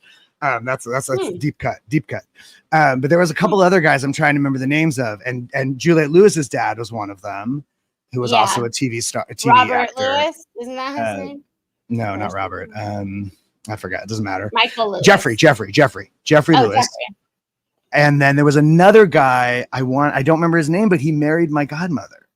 He married he married Susan Appel. Does anybody know Susan Lewis or Susan Appel? Jeffrey Lewis. He says, do you remember Janine Cook? That sounds so familiar. Janine Cook does sound familiar, but I don't. Cole is in Germany. Cole, my nephew Cole? Oh, Cole Caropel. Yes. Last I heard he was in Czechoslovakia or Czech Republic. So Germany sounds about right. That would make sense. And he's finally got a punk band. That's one of those things about Cole that I think is fascinating. Because when I was a kid, Cole was the coolest motherfucker on the planet, hands down. Nobody was cooler than Cole Caropel. Not for nothing. And he was like genuine, just punk rock dude. And he had docs and a mohawk and the whole nine, and he had all these fucking records, and he was obsessed. And so that he's finally fronting his own punk band is a big deal, I think. That's and I'd cool. love to talk to him about that, because that was clearly decades in the making. It's clearly something he's wanted to do for a very long time. Sam McTaggart. Amber Vanassi's asking about Sam McTaggart. His mother, Gloria, is one of the finest people I've ever known. She was an old school Scientologist, very much a hippie lady. I remember that name. I loved her. I love Gloria McTaggart. And Sam and I were frenemies growing up. Mm-hmm. Yeah, I lived in the very front apartment, 101, like Michael Brown. Was that the one right off the pool that you guys had?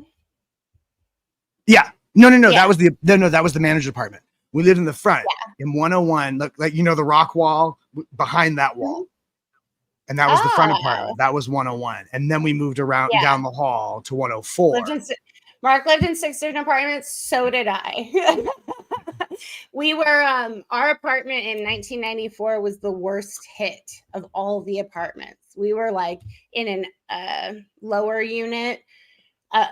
Like if you were walking out of the jacuzzi area and you walked to the very back, our apartment was down those stairs. For whatever reason, we're always moving around into different apartments. But yeah, we got the worst. When you say the hardest hit, you mean from the earthquake? Yeah, it got the worst damage. Yeah. That's so funny. We still remember that. Going outside that morning. Say what? Do you remember going outside that morning when the earthquake happened? This is the Northridge quake, right? Yeah. I think I went to school that day. I remember I was getting dressed. I was getting ready for school when it hit. Wow. Was it that long? Was that the same one? No, because in '94 I would have been grown by then. Now I'm talking about an earthquake that happened when I was like 13 or something, 12 or 13. The Northridge quake was later. Either way. Oh, Southern California and their earthquakes. We can't keep track. What? They had all the CCC org members out, and it was all of us from the Shangri-La all standing there trying to figure out what to do. Well, that's it. That's the funny thing about LA earthquakes. Everybody goes outside and stands on the street and stares at neighbors they've never met before. Yeah. Who are you? I live right there. Really? What are you doing? How's your baby doing? She's being naughty. She's not getting attention, and she's back there picking at stuff. What are you doing? What are you doing? What are you doing, kid? Oh. So many people lived in the Shangri-La in this chat. I love it. Well, yeah, it was kind of a weird little epicenter kind of place, and certainly a lot of ex-ESO came through there. A lot of people coming out. A lot of people on staff live there. Mm-hmm. Weren't there even people like in hospice throughout time? Yeah, and the thing they did with my father, where like people were dying, so they just set him up in an apartment and let them die, kind of thing. Mm-hmm. They were very big into that. Dr. Kevorkian would have been very popular amongst the Scientologists back in the day. They were very big on it. Just let them die. Drop the body. It's okay. We don't need you no more. You're not useful to us anymore. Go ahead and just drop the body. Come back to us in 18 years. Your debts have been paid.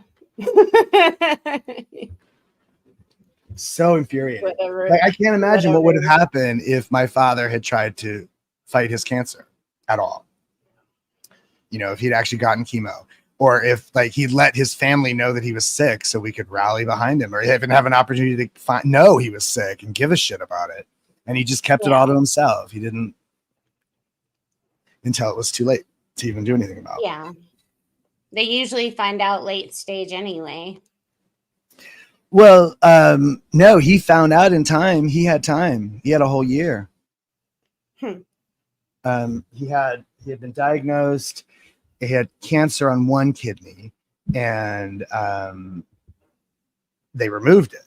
And then the concern was watching the other kidney, and he just didn't. He just let the other one die. The other one got cancer too, and he just let it happen. He didn't do anything about it. You know what I mean? Like I at the same time, I'm glad I was spared do I have to give my estranged father a kidney to say, like, at least he didn't ask me for a kidney.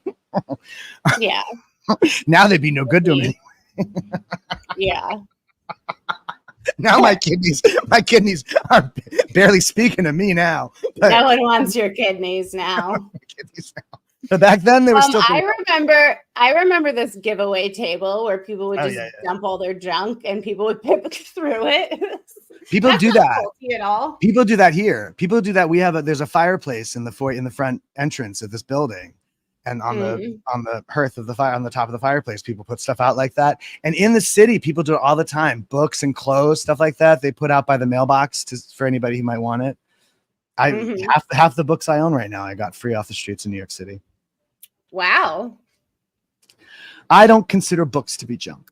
It's mostly books and baby clothes. That's what you find. It's mostly books and baby clothes, things that people don't want to throw away, but they feel like somebody else could probably use. They just set it out. Yeah, and they set it out. Sometimes you put it out in a bag or a box or something. Even in this neighborhood here, people put out stuff. There was a big bag of blankets in the park over by my therapist when I just a few hours ago. Somebody put out When I went to Boston, the weirdest thing was that they put their trash bags on the street.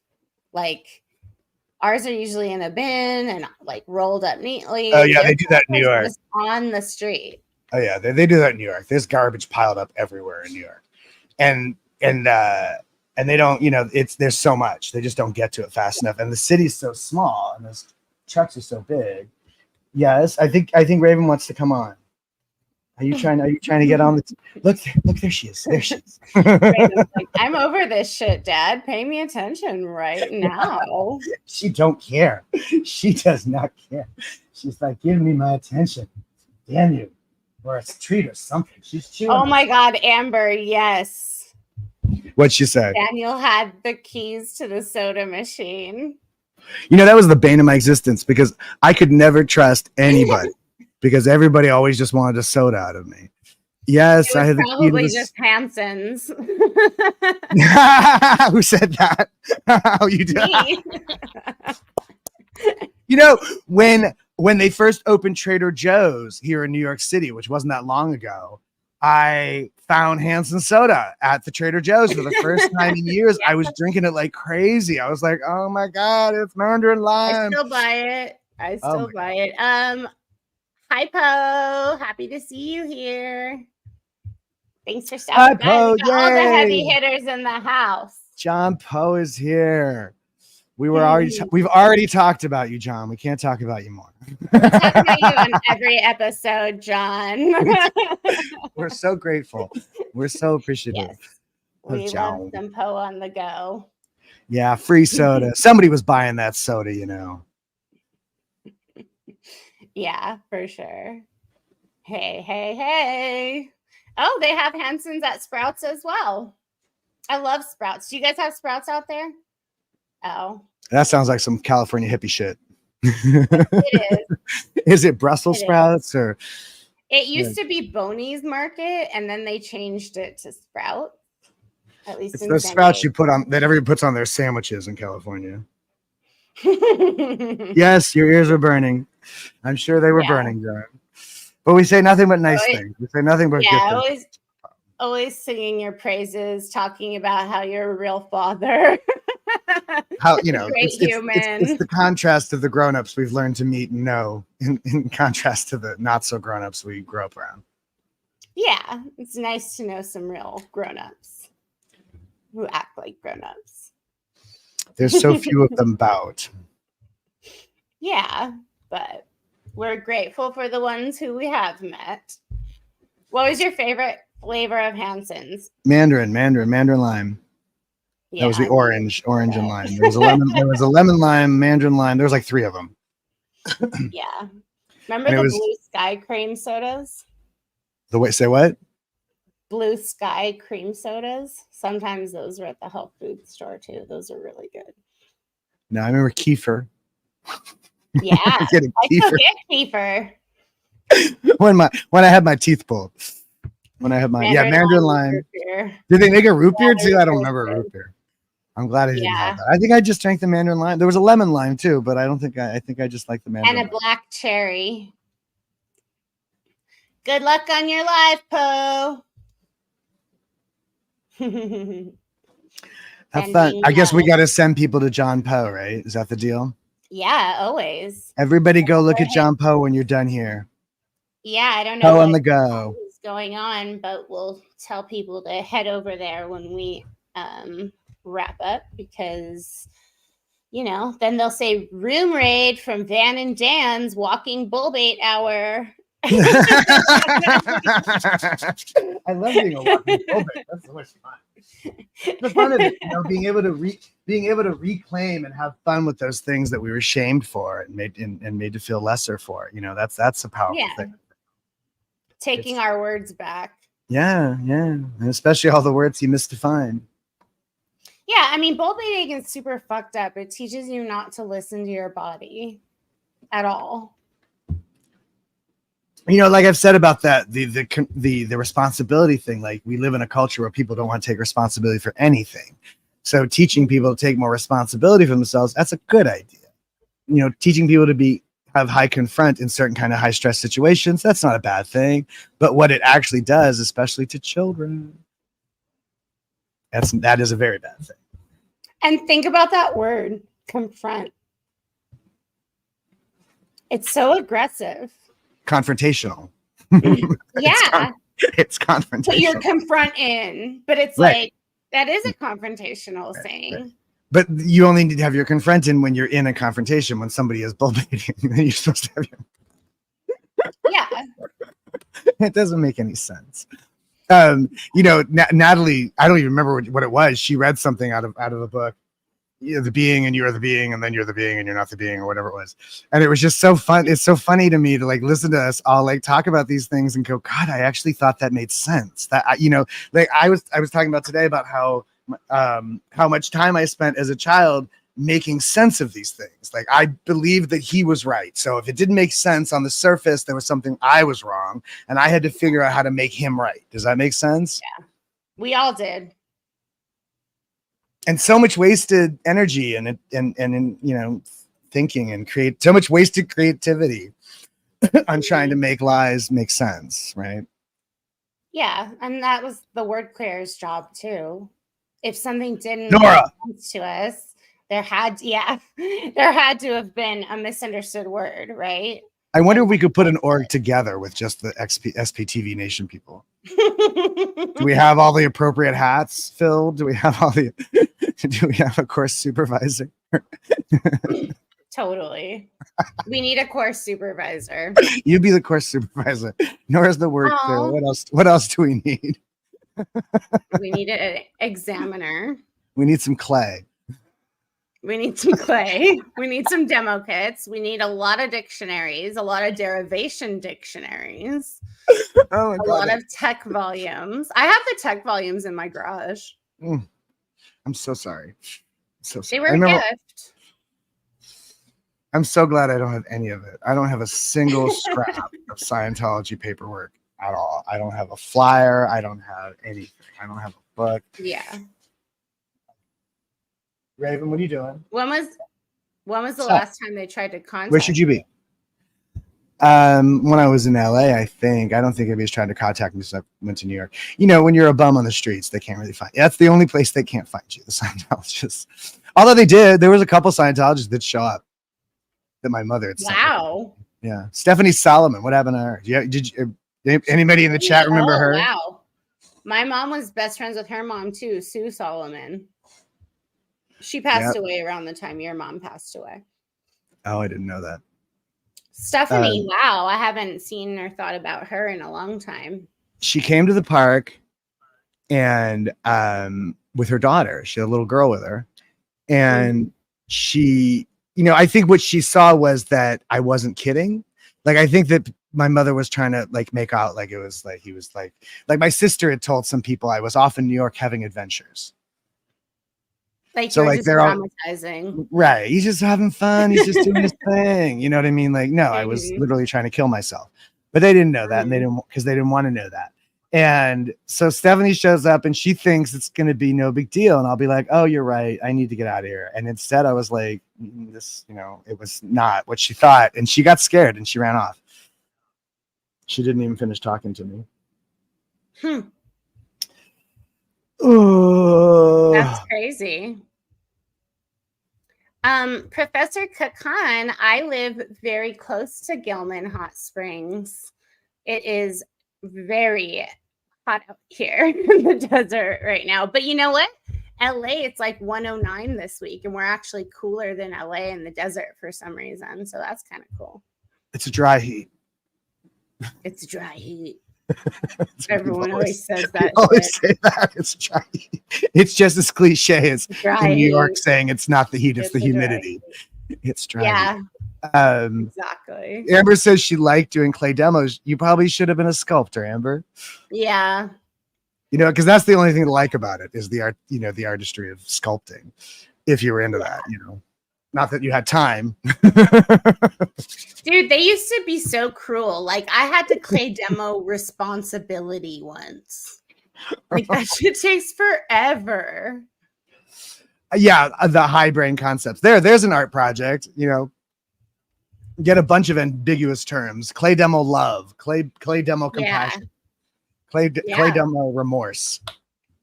Clay demo the 8 dynamics. All 8 of them? I got so good at doing the infinity symbol in clay. Oh God, that's so funny. I can remember a lot of that. We had that poster. Did you have a poster? We had a poster up on the closet wall next to the tone scale poster. It was the 8 dynamics poster.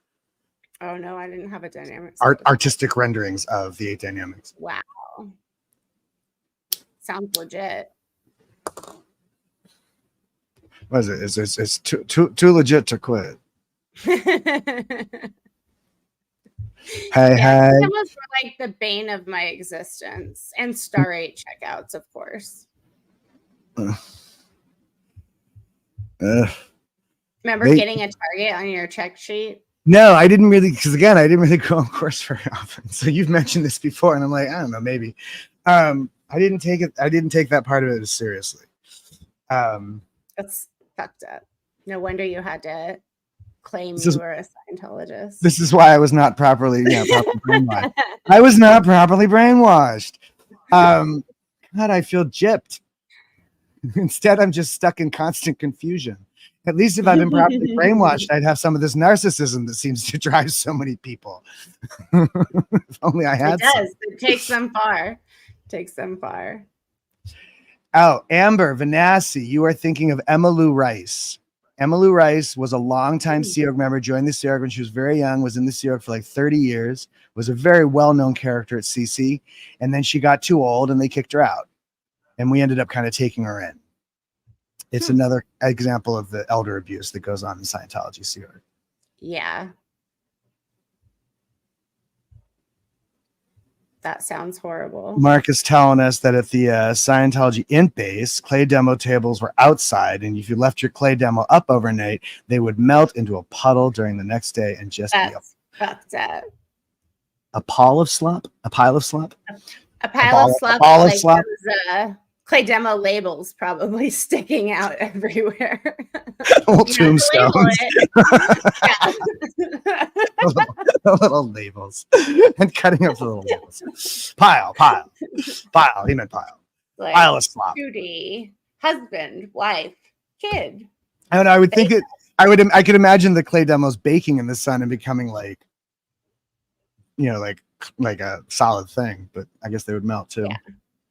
The clay demos were not like doing mosaics or like doing fun clay things. They were like, you had to roll it up. And and it was always quick.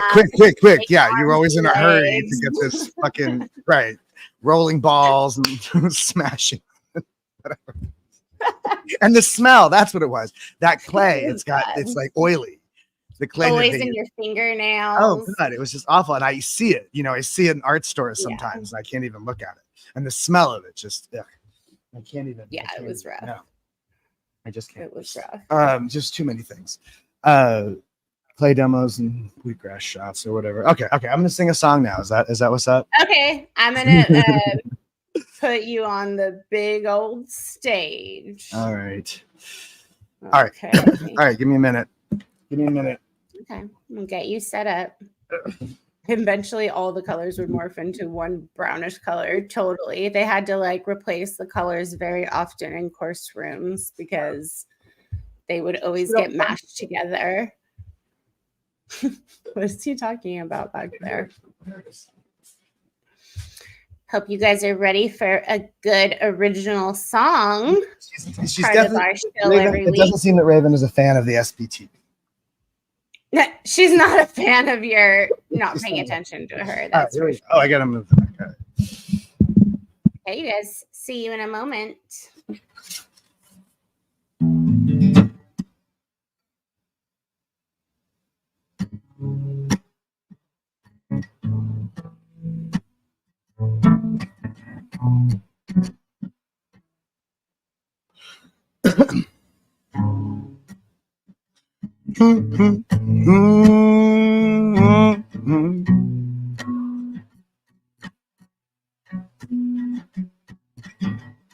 Frozen in place. Oh, turn to the face. Frozen in place. To touch. Burned by the rain, so they say, falling up. Cursed to retrace, it is pressing a pace, and your luck when there ain't even in there enough. And all your bass belong to us.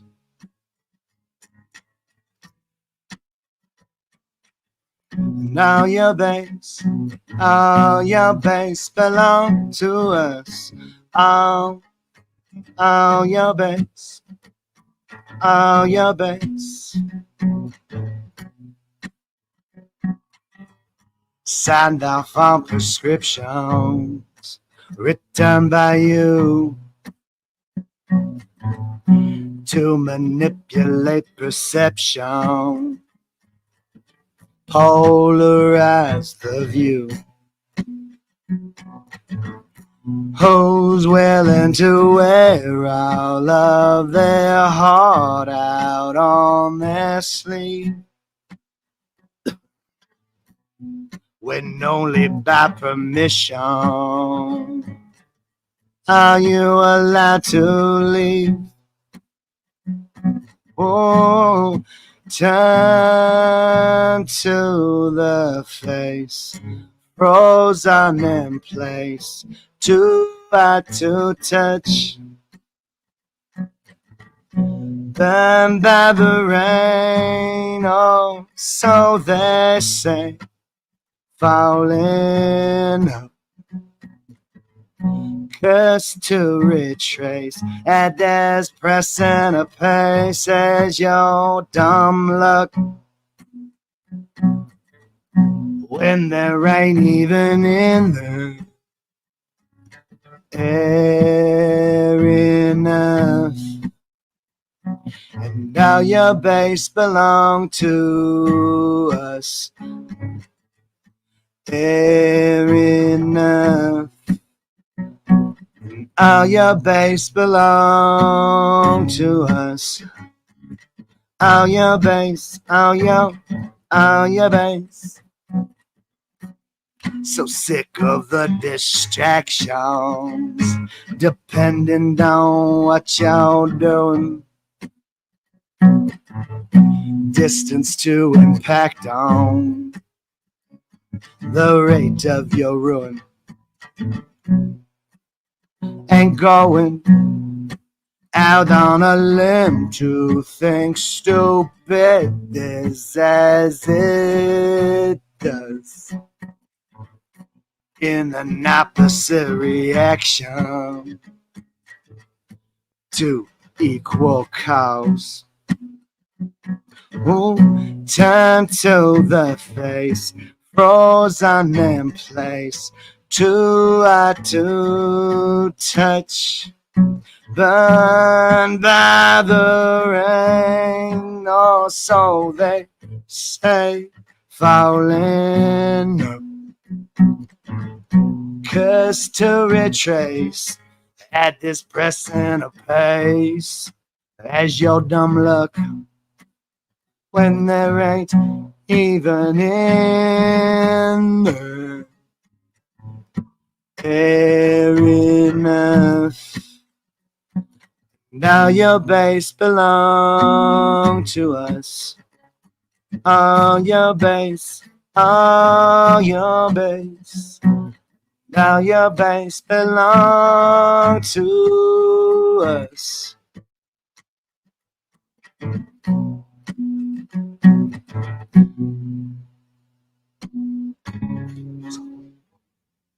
I never know how to end anything. Yay. That's about Scientology. Yay. That's about Scientology in a roundabout way. I heard the word ruin. I was really into ruin, equal cause. There's a couple things that definitely trigger words. Love the video game reference in your song. The game, right? The line is "All your bass belong to us." And this is from the '90s, and it was a Japanese video game, and it was a bad translation. So it was meant to say, "All your bases now belong to us." It was aliens have invaded, and they're taking over your base. And the line was, "All your base belong to us." And then whoever it was, we kind of picked up on it. It's before the internet, before memes, so people would actually like hack into like traffic signs and put this phrase up on like, freeway blocked and all your base belong to us. Wow. It was in that the movie Waking Life, whatever. So and as soon as I heard it, every time I hear it, and that throughout the whole running gag of that, I would always think it sounded like some sort of Scientological thing. All your your space stations belong to us, kind of thing. And so I love the idea of putting that in there and using that. Yeah. But turn to the face, frozen in place, but too hot to touch. That's to me, that's Scientologists, like cold, but also ridgy, like also angry and hard to be around, all this, both things at the same time. Burned by rain, falling up, whatever. Or they want to know if you take requests. I'm thinking it's a good question. I'm thinking I should do that as like a paywall thing, right? I was thinking I should like covers. I'll do covers for like how much would people pay for that? It's kind of like doing Cameo, the Cameo thing. Right. Then maybe I should do that. Maybe that's what I should do, cameos for songs. Yeah, that'd be really cool. People could buy personalized songs even, or like their favorite song sung by you. Creep by Radiohead. Look, we all know how that one sounds. It was your best. Wait, what does this say? It was a meme that was popularized by the Something Awful forums, which had an active Scientology thread. Mark Bunker was on it, and so was Arnie Lerma. Oh, interesting. Wait, what meme? He's talking about the All Your I don't know. Blondes? Maybe. Because I remember it being before memes, but it doesn't matter. There was no Facebook. There was no Facebook back then. Can you imagine it, kids? A time before the Facebook. Oh, we had to but before Facebook, we had MySpace. Yeah, we did. And we all had a friend in what's his name? At least Mark Zuckerberg. Yeah, at least Mark Zuckerberg didn't force us to be his friend. Yeah. Oh, Amber says, when I was going through a divorce, I would listen to Daniel's music to cheer me up and make me feel better listening to an old friend. Oh, that's so sweet. Amber. Okay. Yeah, I used to listen to his music before we got in touch with him too, and be like, hopefully one day. Let me ask you, Vanessa, and I should ask other people who used to know me. What was that when you first saw that? When did you first see the clip thing, the creep thing, and what did you make of it? I first saw it years ago, and I was like, "Holy shit, this is insane!" And I thought it was so incredibly good. And I would listen to it throughout the years and be like, "Oh my god, I hope Danny because you'd resurface, but only for like you'd write on MySpace or Facebook or whatever, but it was like then you'd never log on again for like 2 years. For a long time, for a while there, I'm pissed at the MySpace people because I had uploaded a shit ton of pictures. That Gabby, a friend of mine, she was the baby mama of a friend of mine, to be honest, but it doesn't matter. But she was a photographer and she took a shit ton of pictures of us in the park when we were living in the park. And I still have some of them, like that picture of me with the black eyes. She took that picture, but I uploaded all of those pictures onto MySpace and they're all gone. And because now they're all gone. Yeah, when they did when they changed it, they just all the content I had on there was gone. So much good stuff got just trashed from. And that's what it was. Okay, so the creep thing, right? So the other day, a while ago, I'd seen one of these reaction videos. This kid had reacted to the creep clip, the clip of me singing creep. Oh, cool. And it was really cute. A friend of mine showed it to me. I thought it was very funny. And so then recently I noticed a new one and I watched it and it was really kind of mind blowing. And I'm like, and the woman said when because like in the beginning it's okay. I'm like kind of grumbly at the beginning and then I kind of kick in the voice. And the guy like stopped the video and was like goosebumps and he was all like freaking out. And the girl says, he has a voice like this. He has the voice like the skin of a peach. I thought that was so cute. I love that so much. Wow.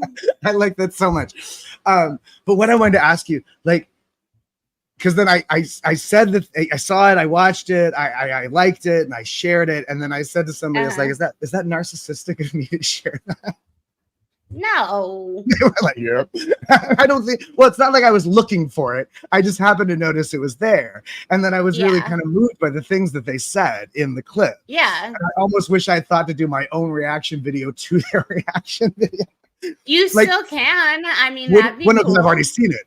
But would it be silly of me to do a commentary for the Creep video, like to talk about like the vodka on the couch, or like where the guitar came from, or who's coughing in the background? Like people always want to know, who is that coughing? It's Anthony coughing. That's who's coughing. Mm-hmm.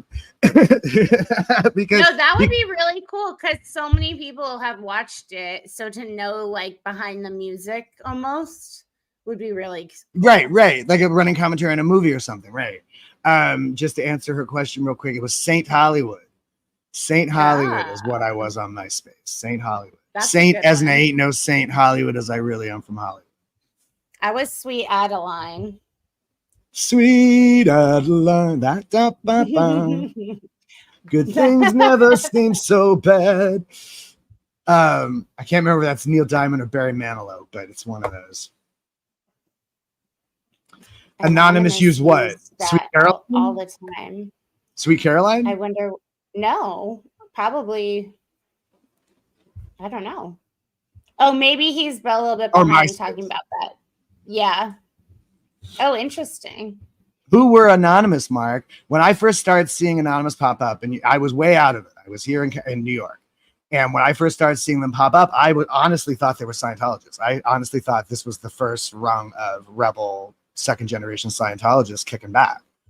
And I'm still curious to know if that's true, if any of those people were second gens or Scientologists, because they went after people who met on this internet board, and they had this thing called Project Chanology, and they all got together and decided that they were going to use Scientology's fear tactics against themselves. See, that makes me feel like it was mostly people who had never been in, though. But you know that, or is that what you know that? I mean, they're anonymous. How do you really know who they are? I've met. Do you know who, I've met wait, Vanessa. Do you know who Banksy is? Yes. I have Banksy in my bedroom. I think it's John Atack. I think John Atack is Banksy. Yeah, for sure. How about Apostle Alex? He could be Banksy. No, Banksy, King Charles. King Charles is Banksy. Wouldn't that be great if it turned out it was King Charles all this time? No, I mean, they were surveilling, the church was surveilling my Facebook, I think, since the day it started. They were always going through your friends list, and you can't be friends with this person, and it was so evil. You're lucky you didn't have to deal with any of that. I really, whatever. I guess I know I am, but at the same time, I feel left out. Osa doesn't love me. I have no love for. I got no love from Osa. Keep trying, and maybe Osa will show up. That's just how much I don't matter. Oh, no. I'm not even worth picking on. Oh, damn. I don't know. We had some trolls earlier. Maybe that was Osa. We did have. Well, technically our second troll. Yeah. There was someone else in there who said something mean too that I'm glad we didn't respond to. Oh yeah. No, yeah. Again, I don't understand why people come out here and talk the shit. The whole point, I don't know, because the thing is we're here kind of putting ourselves out, you know what I mean? So it's like, it's really punching down no matter who you're talking to if you're going to come at people like this. It's pretty weak. It's pretty small. Mm-hmm. And it does speak to boy, don't you have something better to do? I can't even get shit done in my day, and my day isn't that busy. You got time to sit around and just talk shit about people. It reminds me of people used to write those really long elaborate KRs, pages yeah, pages. And you're like, oh my god, I get it. Time, place, form, and event. Keep it simple. Keep it simple. Do you have anything else to do, you assholes? On the 3rd of March, she looked at me funny, I swear. Oh my god. I got numerous ones for underage drinking, that's for sure. Oh, I got written up for singing too loud. I got a KR written up on me for singing too loud because some other guy in the building could hear it. And he didn't like that. Serious? Oh, yeah. He wrote me up to CC for singing too loud. And he referred to my singing as Negro spirituals. Singing is Negro spiritual. This is what I think he was. I think he's talking about he's talking about gospel. I mean, like, fine. No, he's talking about chain gang. He's talking about like slaves working on a chain gang or something. I don't know what he's talking about. He just didn't understand what I was singing. And it was just such a weird, bizarrely old-fashioned racist way of putting that. Okay, he sings loudly and with emotion. No, it was Negro spirituals. It was very strange the way he put it. And of course, Cece had to know all about it because. Of course. Amber says, I only knew one person that was in Anonymous. She was in the Sea Org at CC, and she talks about how the president of Celebrity Center made her get an abortion. Well, that's horrible.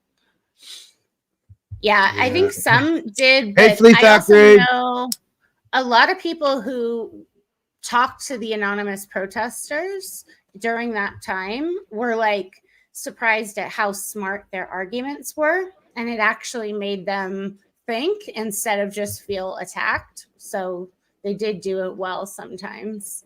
Well, that's the automatic response. Somebody says something, you go, no, it's not. You're crazy. You're making it up. Whatever it is, you're stupid. Yeah. But then if you actually, and that's why people avoid engaging, because when you actually do engage, you realize people have an argument or a point of view or a brain in their heads. When you actually have to think about your stance, you have to think about your opinion. Maybe you have to revise it. Oh, and people don't like to do that. No, they don't. Yeah, they don't like to be uncomfortable. It's amazing to me how often it seems to me, particularly amongst men, like people who they took a look at the world when they were 12 years old, and that was it. They made up their minds, and they haven't grown an inch since. And it's amazing to me how consistently I find this sort of adolescent mentality in grown-ass people. Not just Scientology. Well, because the world caters to them. They don't have to, I've been forced to many a time look at my opinions, ideas, and have to change them for survival, But a lot of people don't. They don't ever have to reflect. If you don't have to. Yeah. Music with H-E-N-R. I love it. Yeah. That's right. He was singing with all that H-E-N-R. Yeah. Thank you, Twyla. You got it. You nailed it. Too much H-E-N-R. That's for sure. Oh, he's got all that feels. We don't like those feels. They make us remember that we're not feeling them. Yeah. Or that we feel anything. Oh, it's sad. And that's the face, too hot to frozen in place, but too hot to touch. Yeah. I like that.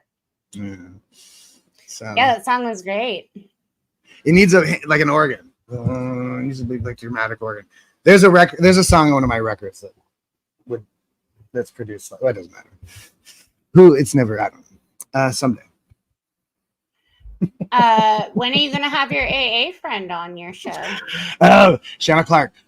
Soon. I don't know, because I'm gonna talk to Jamie again this weekend, I think. Oh, you are? So, yeah. Oh, I got things to say. I got follow-ups. I got questions for him now. Ah!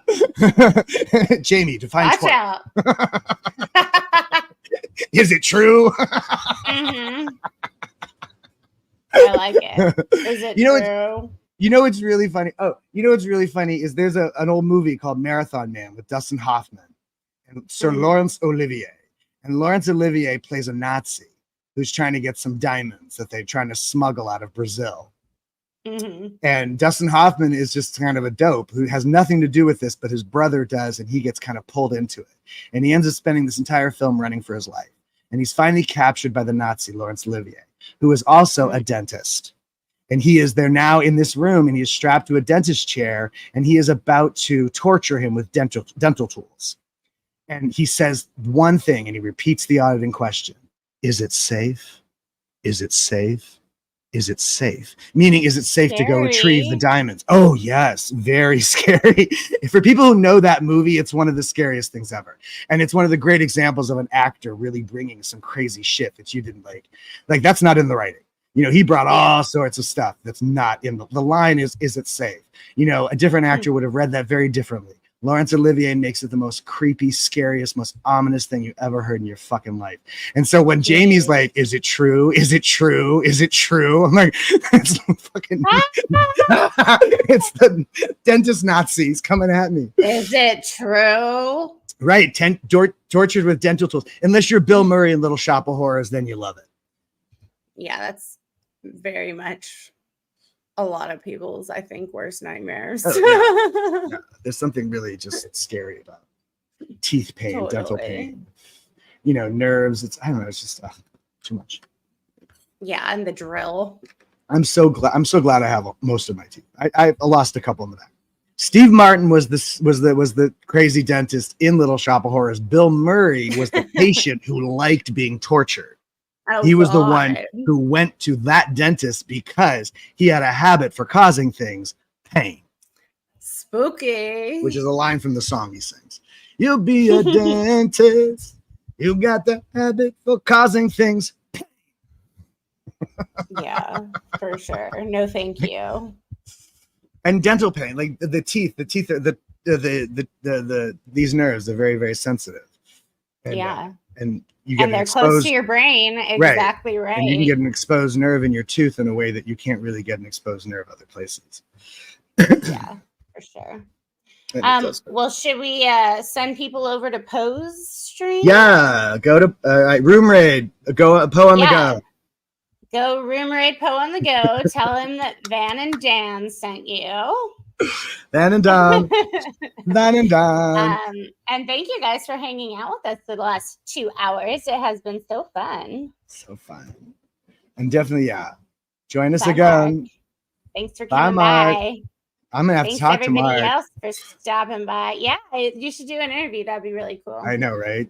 Message me, Mark. Yeah, that'd be great. Thanks, you guys. And I say naughty things. You said totally. So you said totally. All right. Totally. I'll await your message. All right. Let me open this. Okay. Where are we? And those of us on the replay crew, leave us a message and let us know you're watching because we love to see you too. About the covers, paying for covers. Would people actually do that? Yeah. Because that would be awesome. I could totally do that. Like John Poe, you owe me money. John Poe. You did do Poe's song for him. That's what I was thinking. Like he does take requests because Poe wanted it. And my therapist and I were just talking about this, allowing this to inform the music. Like the last 3 covers I did, not the 3, 2 of the last 3 covers I did were in reference to conversations on this. So so that's cool. I love that. That's definitely coming. And there's a whole lot more like little trigger words like ruin. Yeah. And cause. You just threw in there. Well, no, I mean, it's not, you know what I mean? Like, I don't do it on purpose. That's the point, is it's just kind of comes out that way. And you're like, okay. And for a long time, I used to stay away from words like that. And now it's like, I feel like a little more comfortable having it in there. So I think that's a good thing. Reclaiming our own language. Right, exactly. Because words have real meaning. Words, Roxanne. All right. Thank you all. Thank you, Alex. Your love. Thanks, Alex, for being here. We love you. I'll check on your Mark. CSW. And thank you, Mark, also for coming in. This is a kind of cool. Yeah. Super fun to have all these. We have an exec. We have an exec in the room. I know. I like being the YouTube that the YouTubers watch. We might not be the biggest channel, but we have a lot of our friends watching. Like the comics comic. Like the comics comic. The comics that all the other comics like. Way cooler than being mainstream, right? Yeah, I just want Osa to pay me. They're not going to pay you. Damn. You're funny. Damn it. You're super funny. Oh, now my dog needs me. She's back here. All right. Yeah, it's fun to catch it live. It's fun to comment. I always get a thrill when somebody, reads my comments or jokes. I'm always making jokes on these threads about like the ethics officer is the trauma dominatrix. Very true. Because your ethics officer is basically just triggering your trauma. That's what they do. All right. Yeah. Yes, puppies are so cute. Until next week. Thank you, Bye. Renee. Bye, guys. Love you, Renee. Love you, Vanessa.